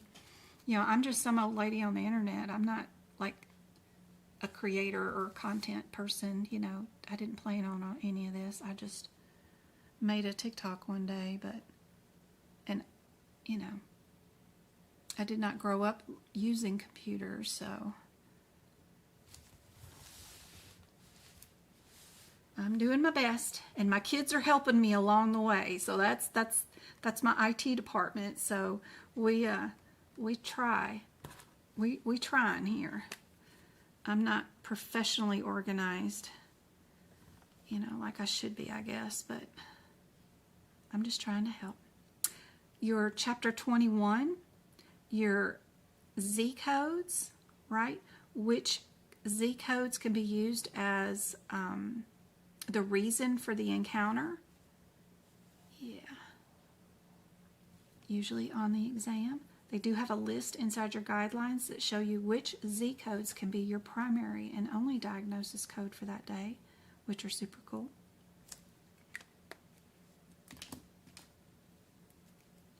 Other things in general to know, right, that are helpful. Section 2. This section goes over your principal diagnoses, right? What can be number 1? How do we deal with signs and symptoms? That's usually on the exam, right? They're going to give you a couple of questions where a couple of the answers are all cough, runny nose, sore throat. How do you know when to code it, right? Well, when it's a manifestation of something that's needing a symptom, right? Super important to know those differences. What do you do if you have an uncertain diagnosis, right? That's H. That's like if you have a patient being admitted to the hospital for suspected appendicitis. You get to code them for appendicitis. But if they're in the ER and you are coding for their ER visit and you suspect they have appendicitis, you can't code them for appendicitis. You have to code them for belly pain or whatever symptoms they came in for. So understanding that guideline that you'll find in section 2 is super handy dandy right there.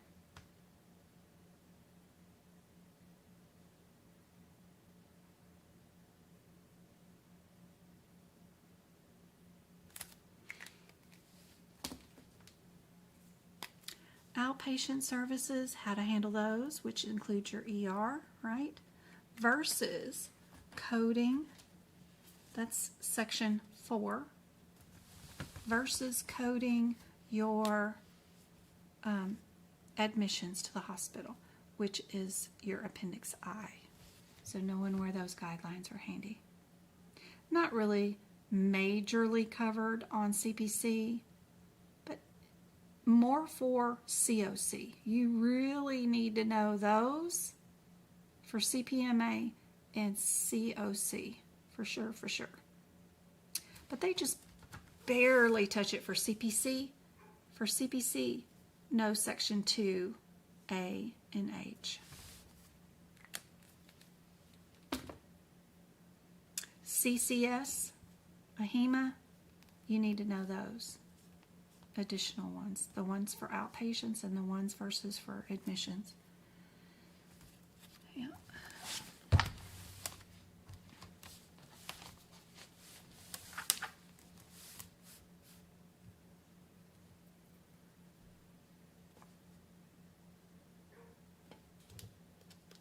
Thanks for the follow, Dimples. I know I missed a ton. There was 12 new followers. I don't know how to get that back up. I do have 4 gifters, which was Twinkle and Go-Kart, Basketball Mama, Blueberry, and Hearts. Thank you guys so much. Don't be surprised if I follow you guys.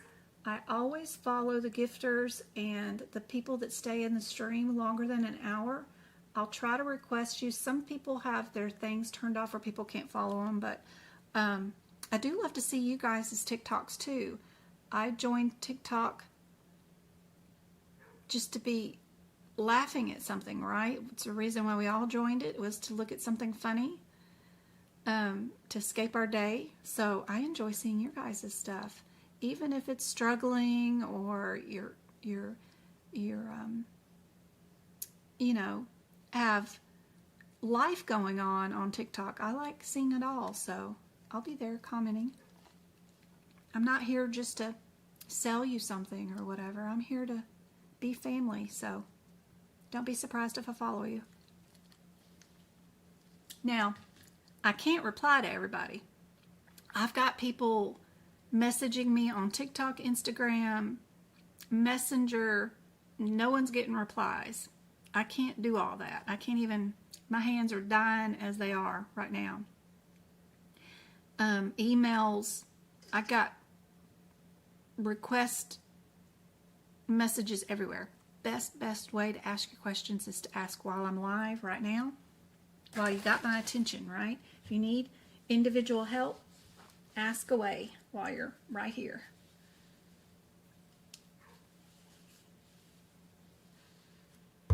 Because I cannot keep up. I wish I could.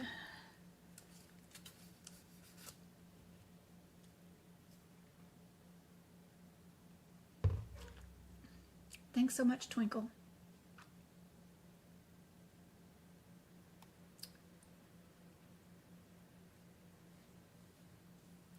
Twinkle, it's our 4-year anniversary. Did you know that? On TikTok, my website, and YouTube. September. I started all of this like September 16th. I was reminiscing the other day, thinking, wow.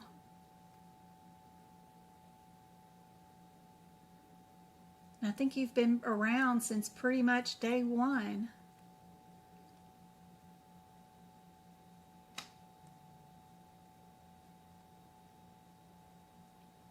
It's kind of neat how TikTok and YouTube and all that stuff keeps up with the dates when we started all this. I would have never been able, I can't even remember people's birth dates, much less anything else, but it let me know that. Isn't that neat? What's the career path that's, okay, what is the best career path once getting certified? Ooh, so there are so many career paths. Girl, so many. My personal favorite is HEDIS. You know, I don't like billing or coding people for healthcare. I think healthcare should be free for everybody. I think education should be free for everybody. So I'm of the abnormal norm that we should be sharing information and health to everybody. If you're part of the human race, you're a human on this planet, we're the only species that withholds something from part of our species. Even the lions share their food down to the sick lions, right? There might be a hierarchy where some people get more, whatever, who cares? But they don't let people die of their own species or whatever. So I just think it's stupid that we have our stuff set up this way. So best path that I'm partial to is auditing physicians. Okay, so if you are in healthcare and you want to audit something and you want to bill something or withhold funds or give an award for something, then I personally think auditing physicians is great. And how you do that is by doing HEDIS measures.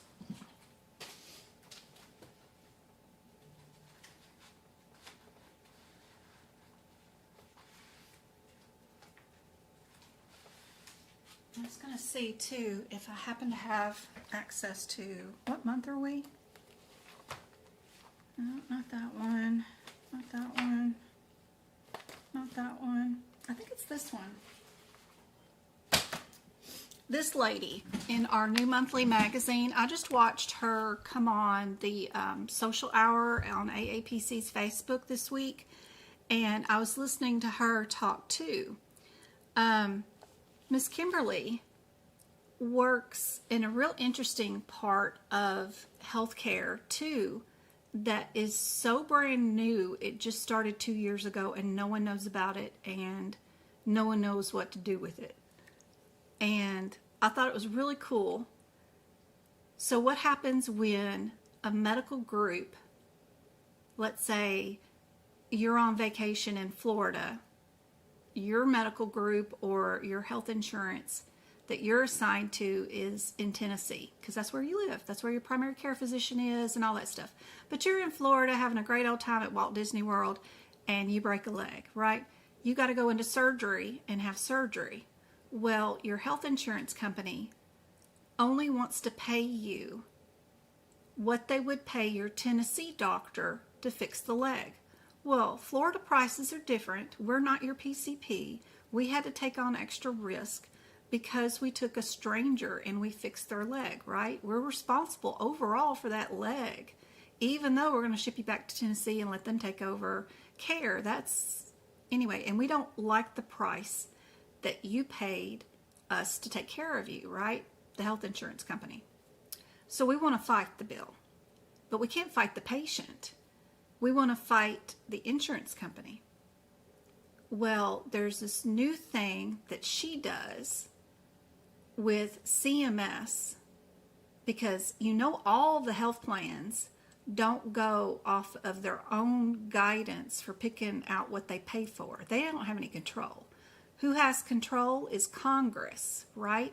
Our lawmakers who know nothing about health care write the laws, and there's a database on our CMS website that all of our lawmakers have made and created for coverage, right? So if you want to know where everything is and where it's covered at, is called the National Coverage Determination website. So if you go to, and it's due to Title XV111 1862, the Social Security Act that they did, right? And there's a national database for every CPT code, ICD-10 code, and all that stuff. So if you go there and you want to know what Blue Cross Blue Shield is using as guidance to cover your panectomy or your hysterectomy or whatever, if you're getting denied benefits, it's because Congress is writing and adding into this title about every CPT code that's covered, or HIPAA or whatever. They're all listed here. Insurance companies go there and they interpret what has been written in our laws, and then they decide whether they're going to cover something or not based off of what they think this means. Whole point of all of this is 2 years ago they added something else to this that says that you can fight them right here and try to get more money back with a third-party arbitrator, right? You submit this paperwork that is outside the Congress, that's outside the insurance company, and outside the people billing for it. They review it and audit it and give a determination and decide whether who's right. Does that doctor have a valid claim to get more money, or should we go by what's being determined? That's what Miss Kimberly is doing, and I think that's a great area. Holy crap. It was invented 2 years ago. It's brand new. Nobody knows how to use it. And even some of the guidelines that were supposed to be implemented and put into place still have not been put into place. There's so much work that needs to be done to do what she's doing. And one thing that I do know, when I started in auditing, medical auditing, we switched over from ICD-9 to ICD-10. I switched companies. I'd been 10 years with one company and decided to go to their competition. They did not have my position at their competition position open and available, but I went to them and said, I'll do what I did for this company, but you need to create this position and I'll do it all for you, and I'll make your scores just like I've done this company's scores. Create the position, give me a bonus, and here's the salary that I wanted. I put down a number that was double of what I was making currently, and they agreed to it and gave me the bonus, simply because it was something that nobody knew what to do, and it was a time when we were switching over from 2009 to 2010, a different coding set, and a lot of medical coders left the field because they didn't want to learn nothing new. I didn't know nothing about it, wasn't even certified in medical coding, but I acted like it, and I had proven results with the other company. So whatever Miss Kimberly's doing, sounds like a great place to go to. And HEDIS is what I did. And if you want to do what I did, what was auditing physicians, which is a great, great area, all it is you go to the NCQA website or our Discord study group, right? We have our own little Discord study group. I know, the updating terms, whatever. Inside our Discord study group, I've got all these little rooms, right? And 2 of them are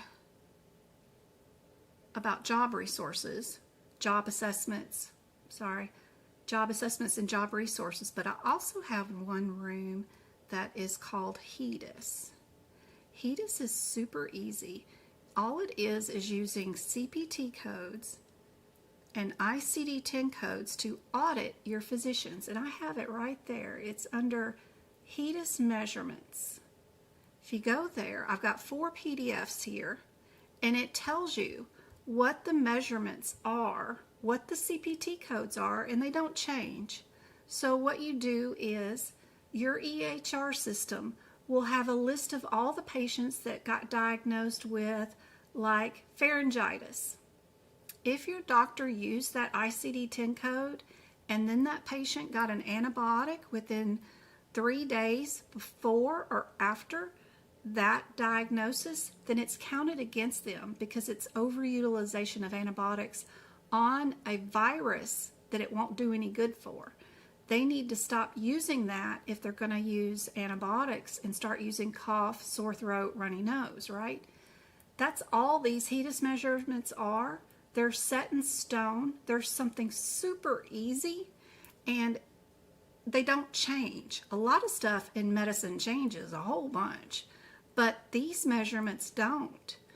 If you have a patient who has high blood pressure, they need to have 4 blood pressures a year, and the last one that you capture in their chart needs to be 120/80. If they do that for all of their population, of everybody that's assigned to them with high blood pressure diagnosis, then they get extra money at the end of the year, which is great. So if they're keeping their patients healthy and they're using prescriptions correctly, they get extra money, or they get dinged. That's all HEDIS measurements are. People act like they're afraid of it, but this is great. I love HEDIS measurements, and that's what I did, and I think going into HEDIS is wonderful. If you ever wanted to go into it and you wanted to try to interview for a job, all you'd need is these 4 PDFs, study them just a little bit. You could pass any interview and know exactly what they're doing and get hired. You get paid more as a HEDIS auditor than you would as a CPT coder. So if you ask me what I think the best career places are, I avoid billing patients for anything. I like auditing physicians just because I'm super empathetic and think all this is just silliness anyway, and we shouldn't be billing anybody. If you have somebody that is sick and dying and you have a cure in front of you and you withhold it for payment, that's goes against everything that I could ever possibly. I cannot do that. I cannot live in a world where that happens. I can't. I have to pretend it does not exist and we do something different. So when I work in medicine, I had to do something different, right? I had to avoid that area. So this is what I like to do. If all the patients that are assigned to you all get their mammogram on time, all get their pap smear on time, all get their immunizations on time, then you get bonuses. It's great. It's perfect. One check from one health plan would pay for my salary. And there was like 5 or 6 health plans. I would make enough money in my department to cover my salary 10 times just by gathering their patient loads, sorting them by the measurements, and making sure that we had records of all of them getting their colonoscopies, pap smears, mammograms. That's all. So it was giving patients benefits, making sure they got them done, and then auditing the physicians that overutilized stuff. So I liked it. I liked HEDIS. And again, you find those measurements or anything about it in my Discord study group for free, or that's the error that's coming up on my Windows. I got to figure out how to fix that sucker. NCQA, National Committee for Quality Assurance. Big thing, super easy. It's just an alternative payment method that some groups or health plans can participate in, and if they want to participate in it, they've got standards that are set in stone. Nothing changes. It stays the same. They might add a new measurement from year to year. It's cool, whatever. But it's easy to handle, and it's not bean counting or billing patients, which I approve of. Because I could not work bedside withholding treatment from patients, because if you got the cure, you should be giving it. And it should not go against their credit score. And then this lady is doing something cool. I watched her. That's cool. I don't know what all it is, but it sounded very fascinating, and I know nobody knows about it, because if they don't even have all the rules in place yet, but it's already implemented and going, then there is job opportunities galore there, and you could be a leader in that area, because don't nobody know what's going on. Absolutely no one.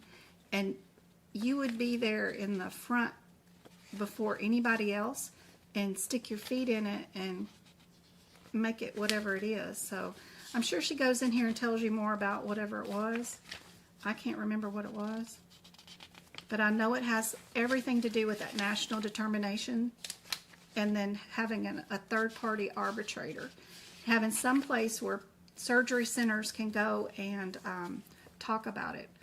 What was it called?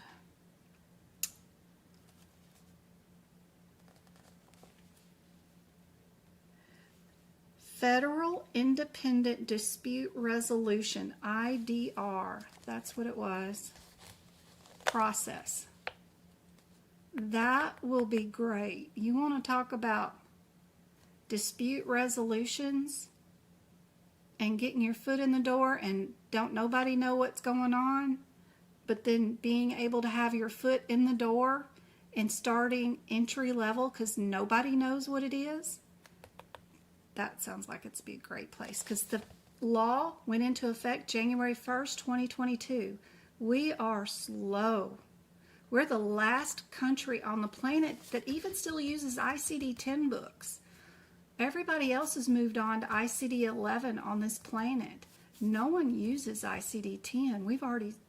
The whole country's already moved on to ICD-11, which is a whole new set of codes, which are like 24 letters long. We're the last country on the planet to use something that uses 7 numbers long. So we're slow. To even say that this started January 1st, 2022, and they don't even have all the parts finished yet that were supposed to be put into place is crazy. This is a great area to go into because no one knows what's going on. So that'd be great. Federal Independent Dispute Resolution process. Yeah, I like that. If I was going to jump into something and I didn't want to do HEDIS, I'd jump into that because it's something new. It's something to learn. No one knows about it. I won't be the only dummy there. I'll move on into it too. So that was cool. If you guys are not watching their social hour on every 2 weeks on Facebook, it's kind of cool. You never know what you're going to learn. Good night, guys. I hope that's super helpful. Sorry. Am I rattling on too much? Baseball mama, I'm sorry. Elegant. Elegantly. Thank you so much for the heart me and the gifts. Hey, Michelle. Thank you for the gifts. Thank you for the ice cream. Teddy bear. Illy. Shannon. Norma. My Papa Norman was named Norman, and I named all my boyfriends Norman after him because he told me my boyfriends were going to be ugly, so they named them all Norman. Too funny. Every time I see the name Norma, I miss my grandfather. I miss him so much. The best grandparents ever. Ever. Gabby, thank you so much for the 10 kitty cats. Those are awesome. Wow. Y'all were gifting away. What in the world was going on? Aquarius girl, how's it going? Thank you so much for the gifts. Little Monster, I was just in a rant, sorry. Matt, thank you. Lucky Mama Linda. Which employers hire HEDIS? Every single medical group in California to start.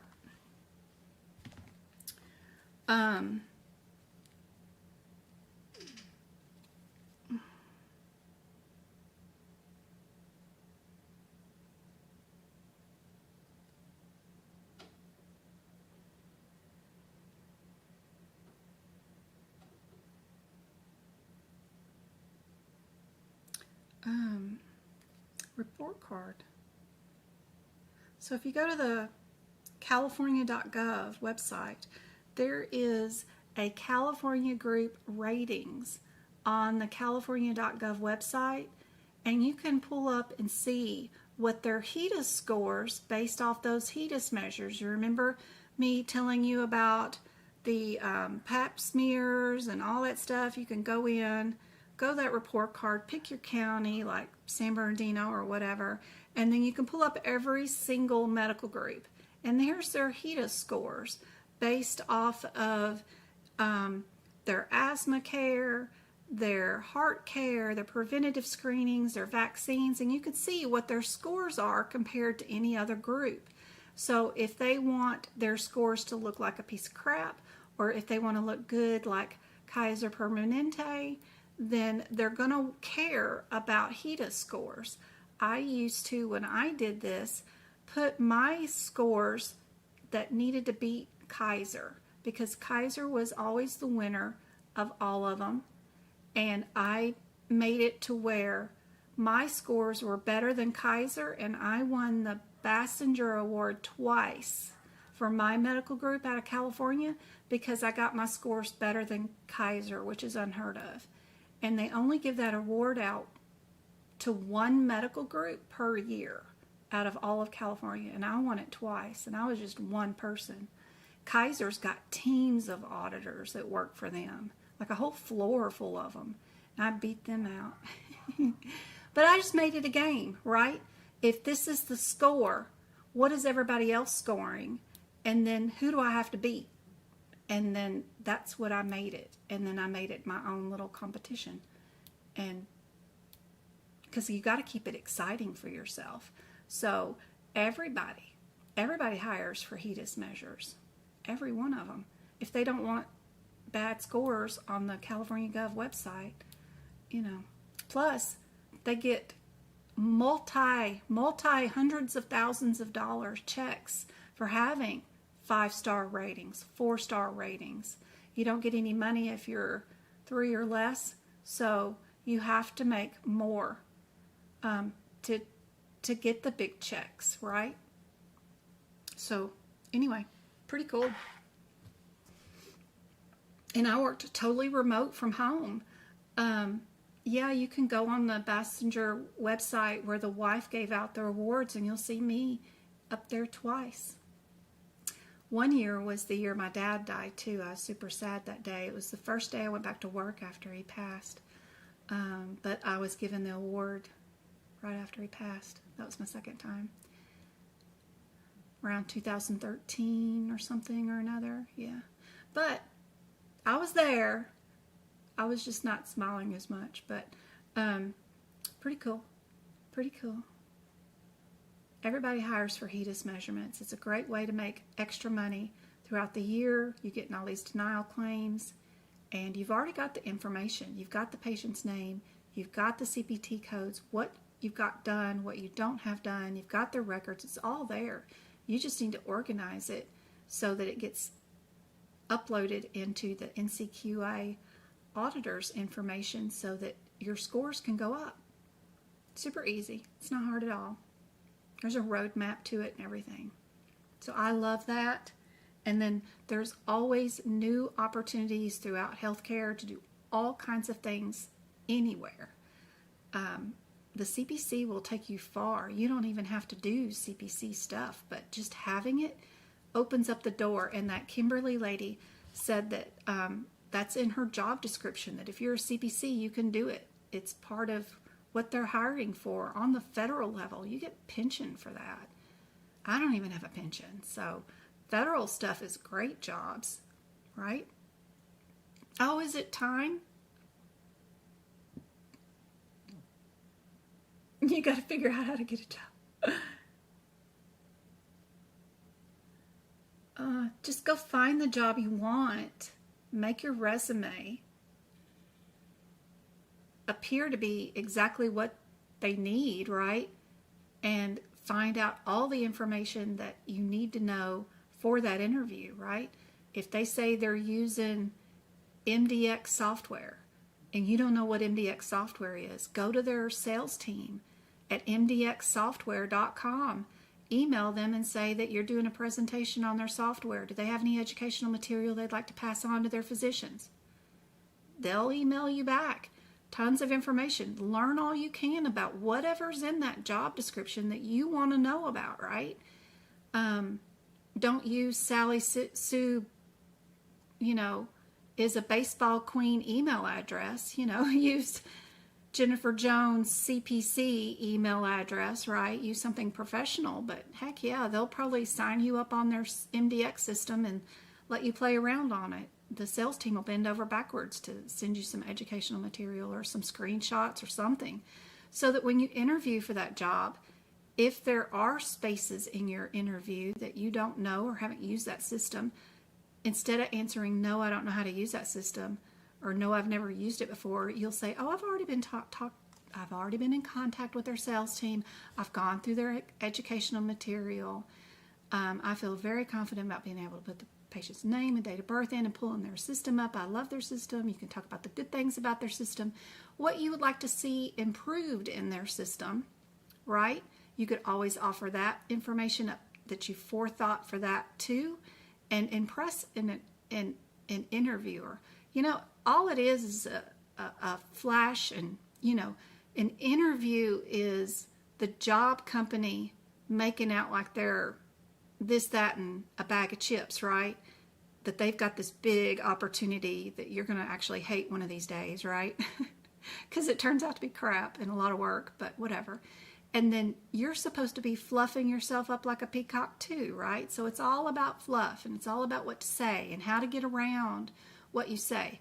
I reshare a bunch of TikToks on people that are sharing information on how to interview for jobs, how to create your resumes. If you worked for McDonald's all year long, it doesn't matter. You still did customer support. You still did community outreach. You still worked remote from home. Whatever. It doesn't matter. It's not like they can verify your employment, but they're not going to verify that you didn't work remote from home, right? It's all a fluff and mirror and magic and whatever. Just, yes, you've got remote from home job experience. Yes, you've got this. Yes, you've got that. And if you don't have it, go aggressively get what you need to get through that interview, right? Go contact that sales team. They'll be happy to give you all the info that they know about their system. Make it to where you check every box that's on their application thing that they post that says, we use this system, we want somebody that does this and does this. If you've never done it before, go find out about it.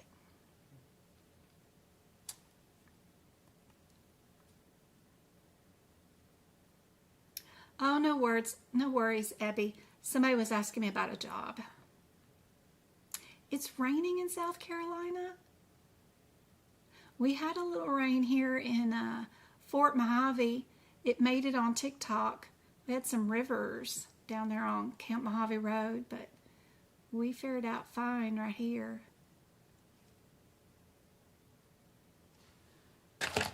I got glass to pick up all over my floor. Lord. remember, if anybody has already passed their certification exam and you purchase my boot camp or my workshops, all of my workshops since March of this year or my boot camp have all have CEUs attached to them, so you guys can get CEUs for them if you've already passed your CPC or CPMA or anything. That's what he broke, was my little boo-boo cup. It's too funny. That's got to sound really good on the playback.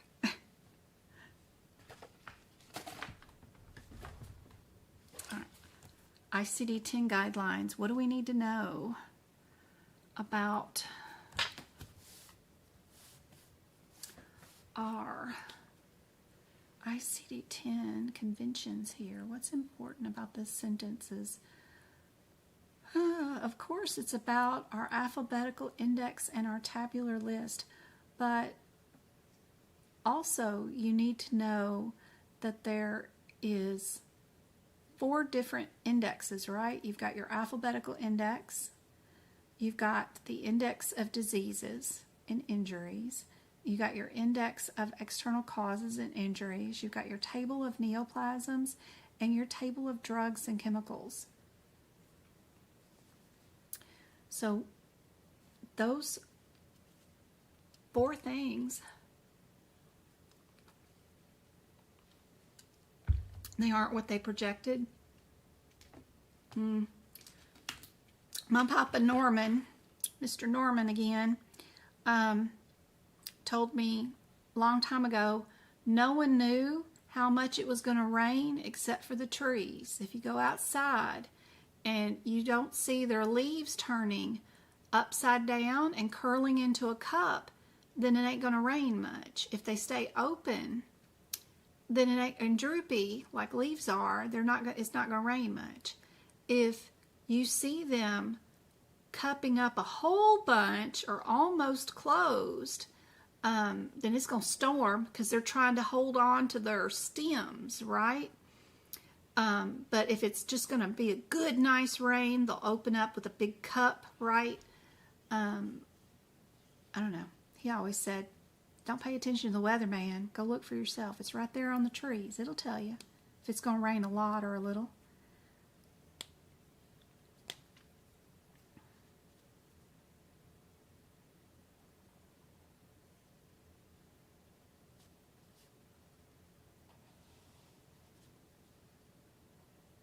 I like the TikTok weatherman guy who says he gets all animated with it. It's gonna bam, bam, bam in whatever state he's talking about. He gets crazy with it. He's got this wild hair. He's funny.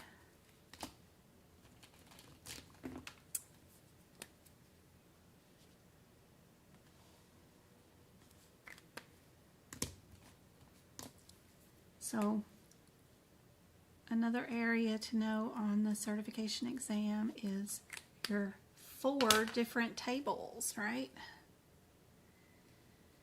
In the front of your book. If I was, I don't like to tab, and I don't use the tabs that come with the ICD-10 book because those things are awful. But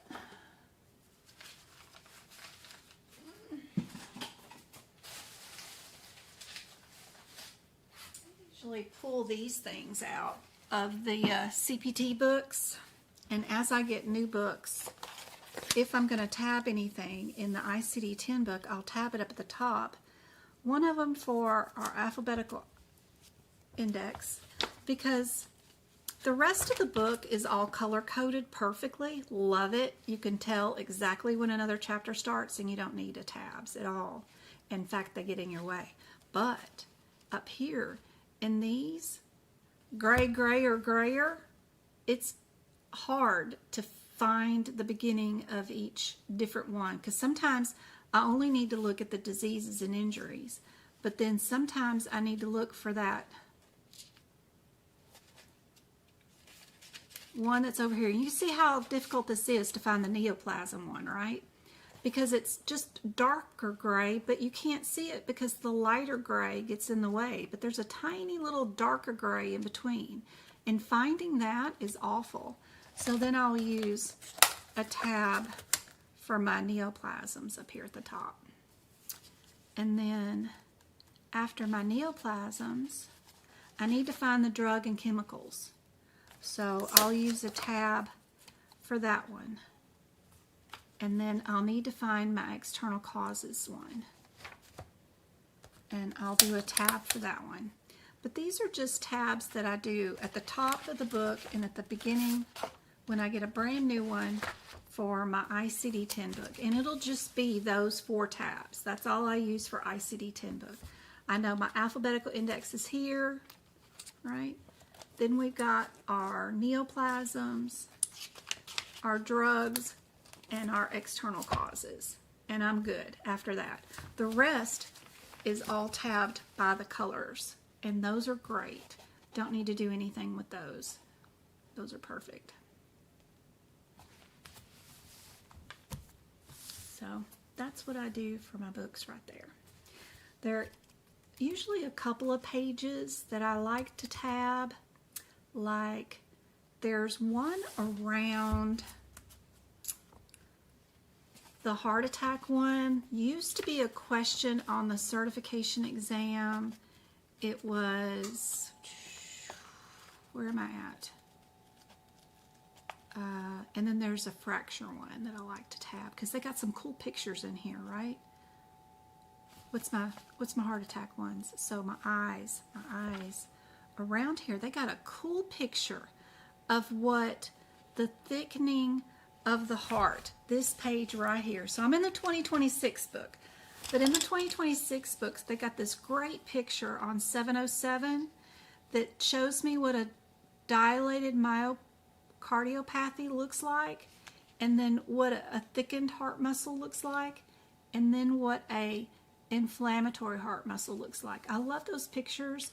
It was helpful for the CPMA exam, but that's another one that I like to tab just because I like that picture. And then the last one that I tab is the fractures. And I think that's like, what is that, S something, 82? Is it S82? I always forget. Is that fractures?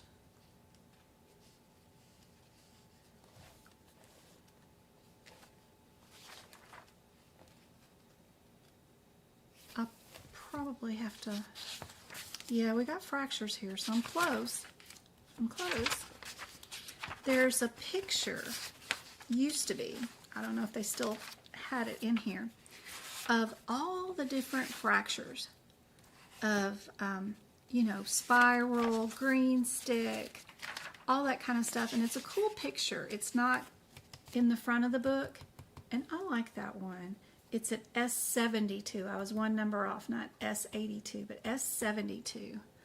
And I tab that page just so I can find it super close because I do have that dyslexia, S82, not S72. But I like that picture because it's got all the different fractures. If we're linear, transverse, oblique, what would it physically look like in the bone? I also need to know their definitions for the CPC exam, and I add to this page later on in my notes. But because they do ask us some of those. Commuted is also another name for traumatic, so I'll add the word traumatic right there. But I do like tabbing that page. So far, and all I usually tab is just those 6 tabs in my ICD-10 book, and that's good for the year. That's it. That's all I usually tab.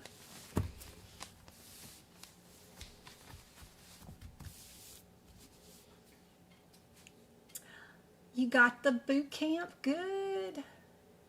You need resume update? There's a lot of them that can help you out. I've got that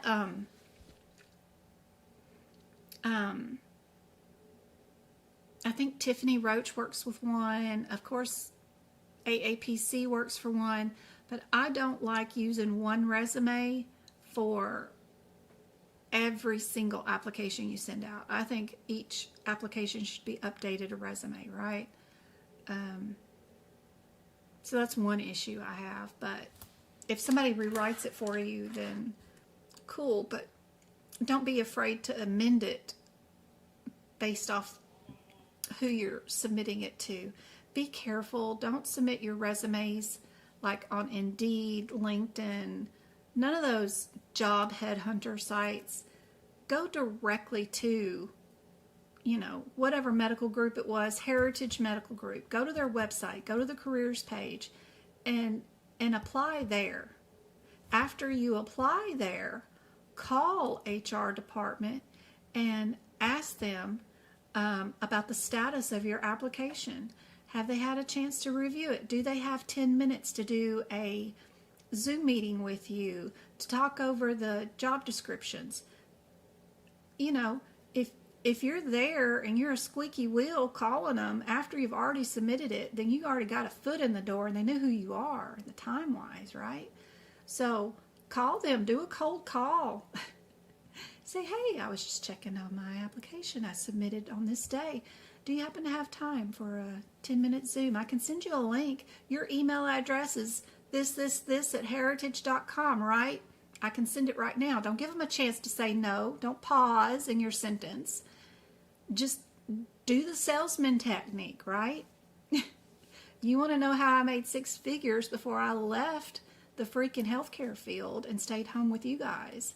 I mean, it wasn't by accepting their job offer either. I've never accepted a job offer. Every job that I've ever gotten, and they actually gave me a job offer, I've never accepted it.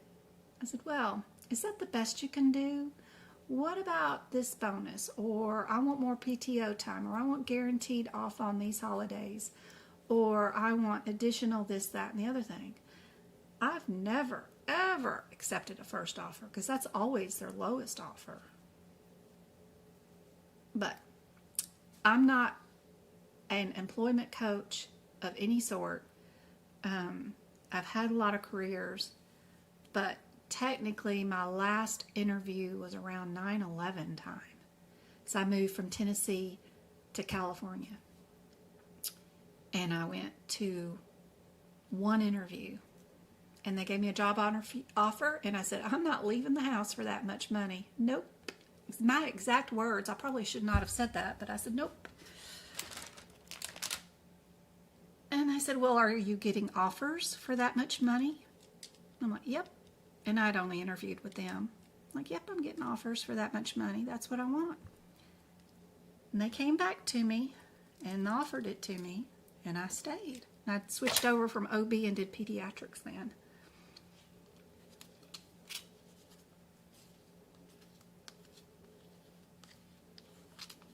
But yeah, don't accept their first offer. Because then you're beholden to them, right, for a while. All right. I got to pause this video. If we want to do more notes and y'all want to watch me, I can record some more. But I have a class to teach tomorrow. I guess I ought to prep for tomorrow so I'm not so scatterbrained too. So I've got an 11:30 with my students, and we're going to do respiratory system and all those practical applications. And I got some glass to clean up. But I'm so excited I don't have to download the files from TikTok anymore. They're going to automatically be saved onto YouTube. So maybe I can make my lives longer now. So that might be handy dandy. But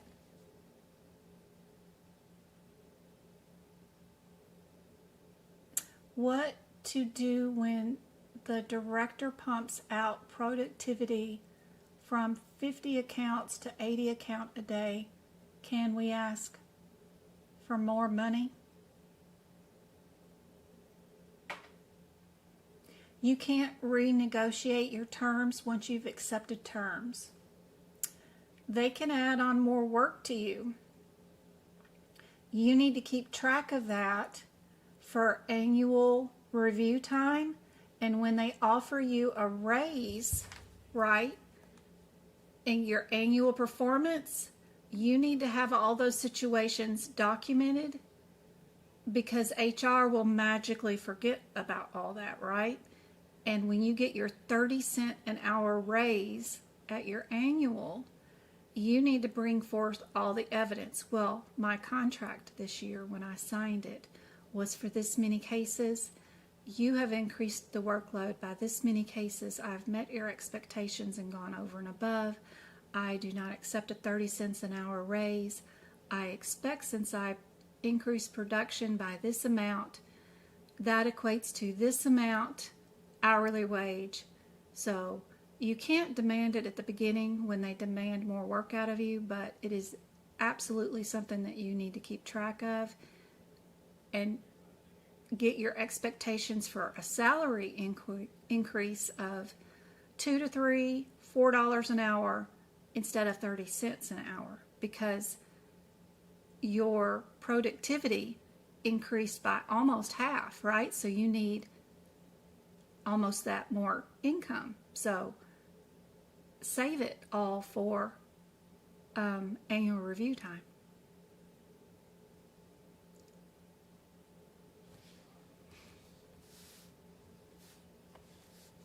Yeah, I'm sure it's a hot mess. I have no idea what the view is looking like, but I'll get better at this. Today is my very first day of streaming both live on TikTok and YouTube under the same camera on the same day, which is very unusual, and it's very hard to do because you're running two different streams through one computer and then trying to see what they look like at the same time while reading chat. It's a nightmare going on over here. I will get better at this. Uh-oh. Hey, medical coding family. I'm trying to find it right now so I can see what it looks like. But of course I'm getting advertisements. Okay. But I'll get better at this. Today's my first day of streaming on both. And I know for one, I need one more monitor. Two is not going to get it, because I got TikTok on one. And because of the way TikTok's platform is on one screen, but then I got to have the projected view for TikTok on another screen, but then I got to have YouTube up on another screen, and I don't have enough screens. I need 3 monitors up here, so I do have to get me another monitor up here going on, so that I can keep an eye on both streams at the same time to see what the camera views look like on both streams. So I apologize. Today is my first day on this new setup. But I think overall it's got to be better than streaming through a cell phone camera to a computer screen, which was awful. All right. Yeah, I've got 2 monitors. It's not enough. I need 3. And I want one vertical instead of landscape. But both of these are landscape. I need one that's vertical. All right, guys. I'll either be back or be back tomorrow night. Depends on how much material I already got prepped from for my respiratory class for tomorrow. I gotta go check that out and see if it's all ready. And if it is, I'll be back and doing book prep. I hope this was helpful. I appreciate you guys hanging out. Yeah, it's easy to set up vertical. Yeah, I hope so. Thank you so much for the 27K likes. The 9 gifters, you guys are awesome. Even over there on YouTube, thank you for the,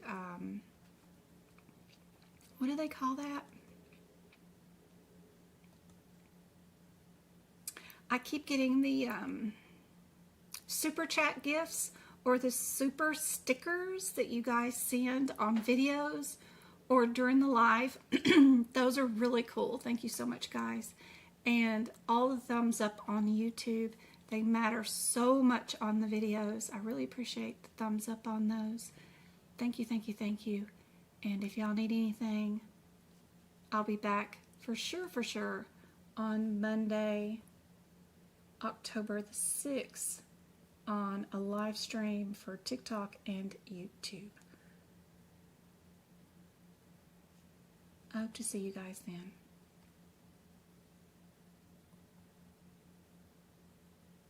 Love you guys. See you guys later. All right, at 32 there. And then how do I can't even see YouTube at all. That's a problem. TikTok takes up 2 monitors doing it this way. That's crazy. And I can't split the screen to do it, because if I split the screen, then the YouTube image shrinks. So yeah, I need another monitor. All right, and then YouTube, guys, y'all's view is different, and I got this mess all in the way. See, y'all need more of a view like that. I'll get it all figured out, but I hope this was helpful. Appreciate you guys hanging out with me and dealing with all my situations, but I hope this was helpful. I'll see you guys later, and for those that are in my CPC course, I'll see you tomorrow.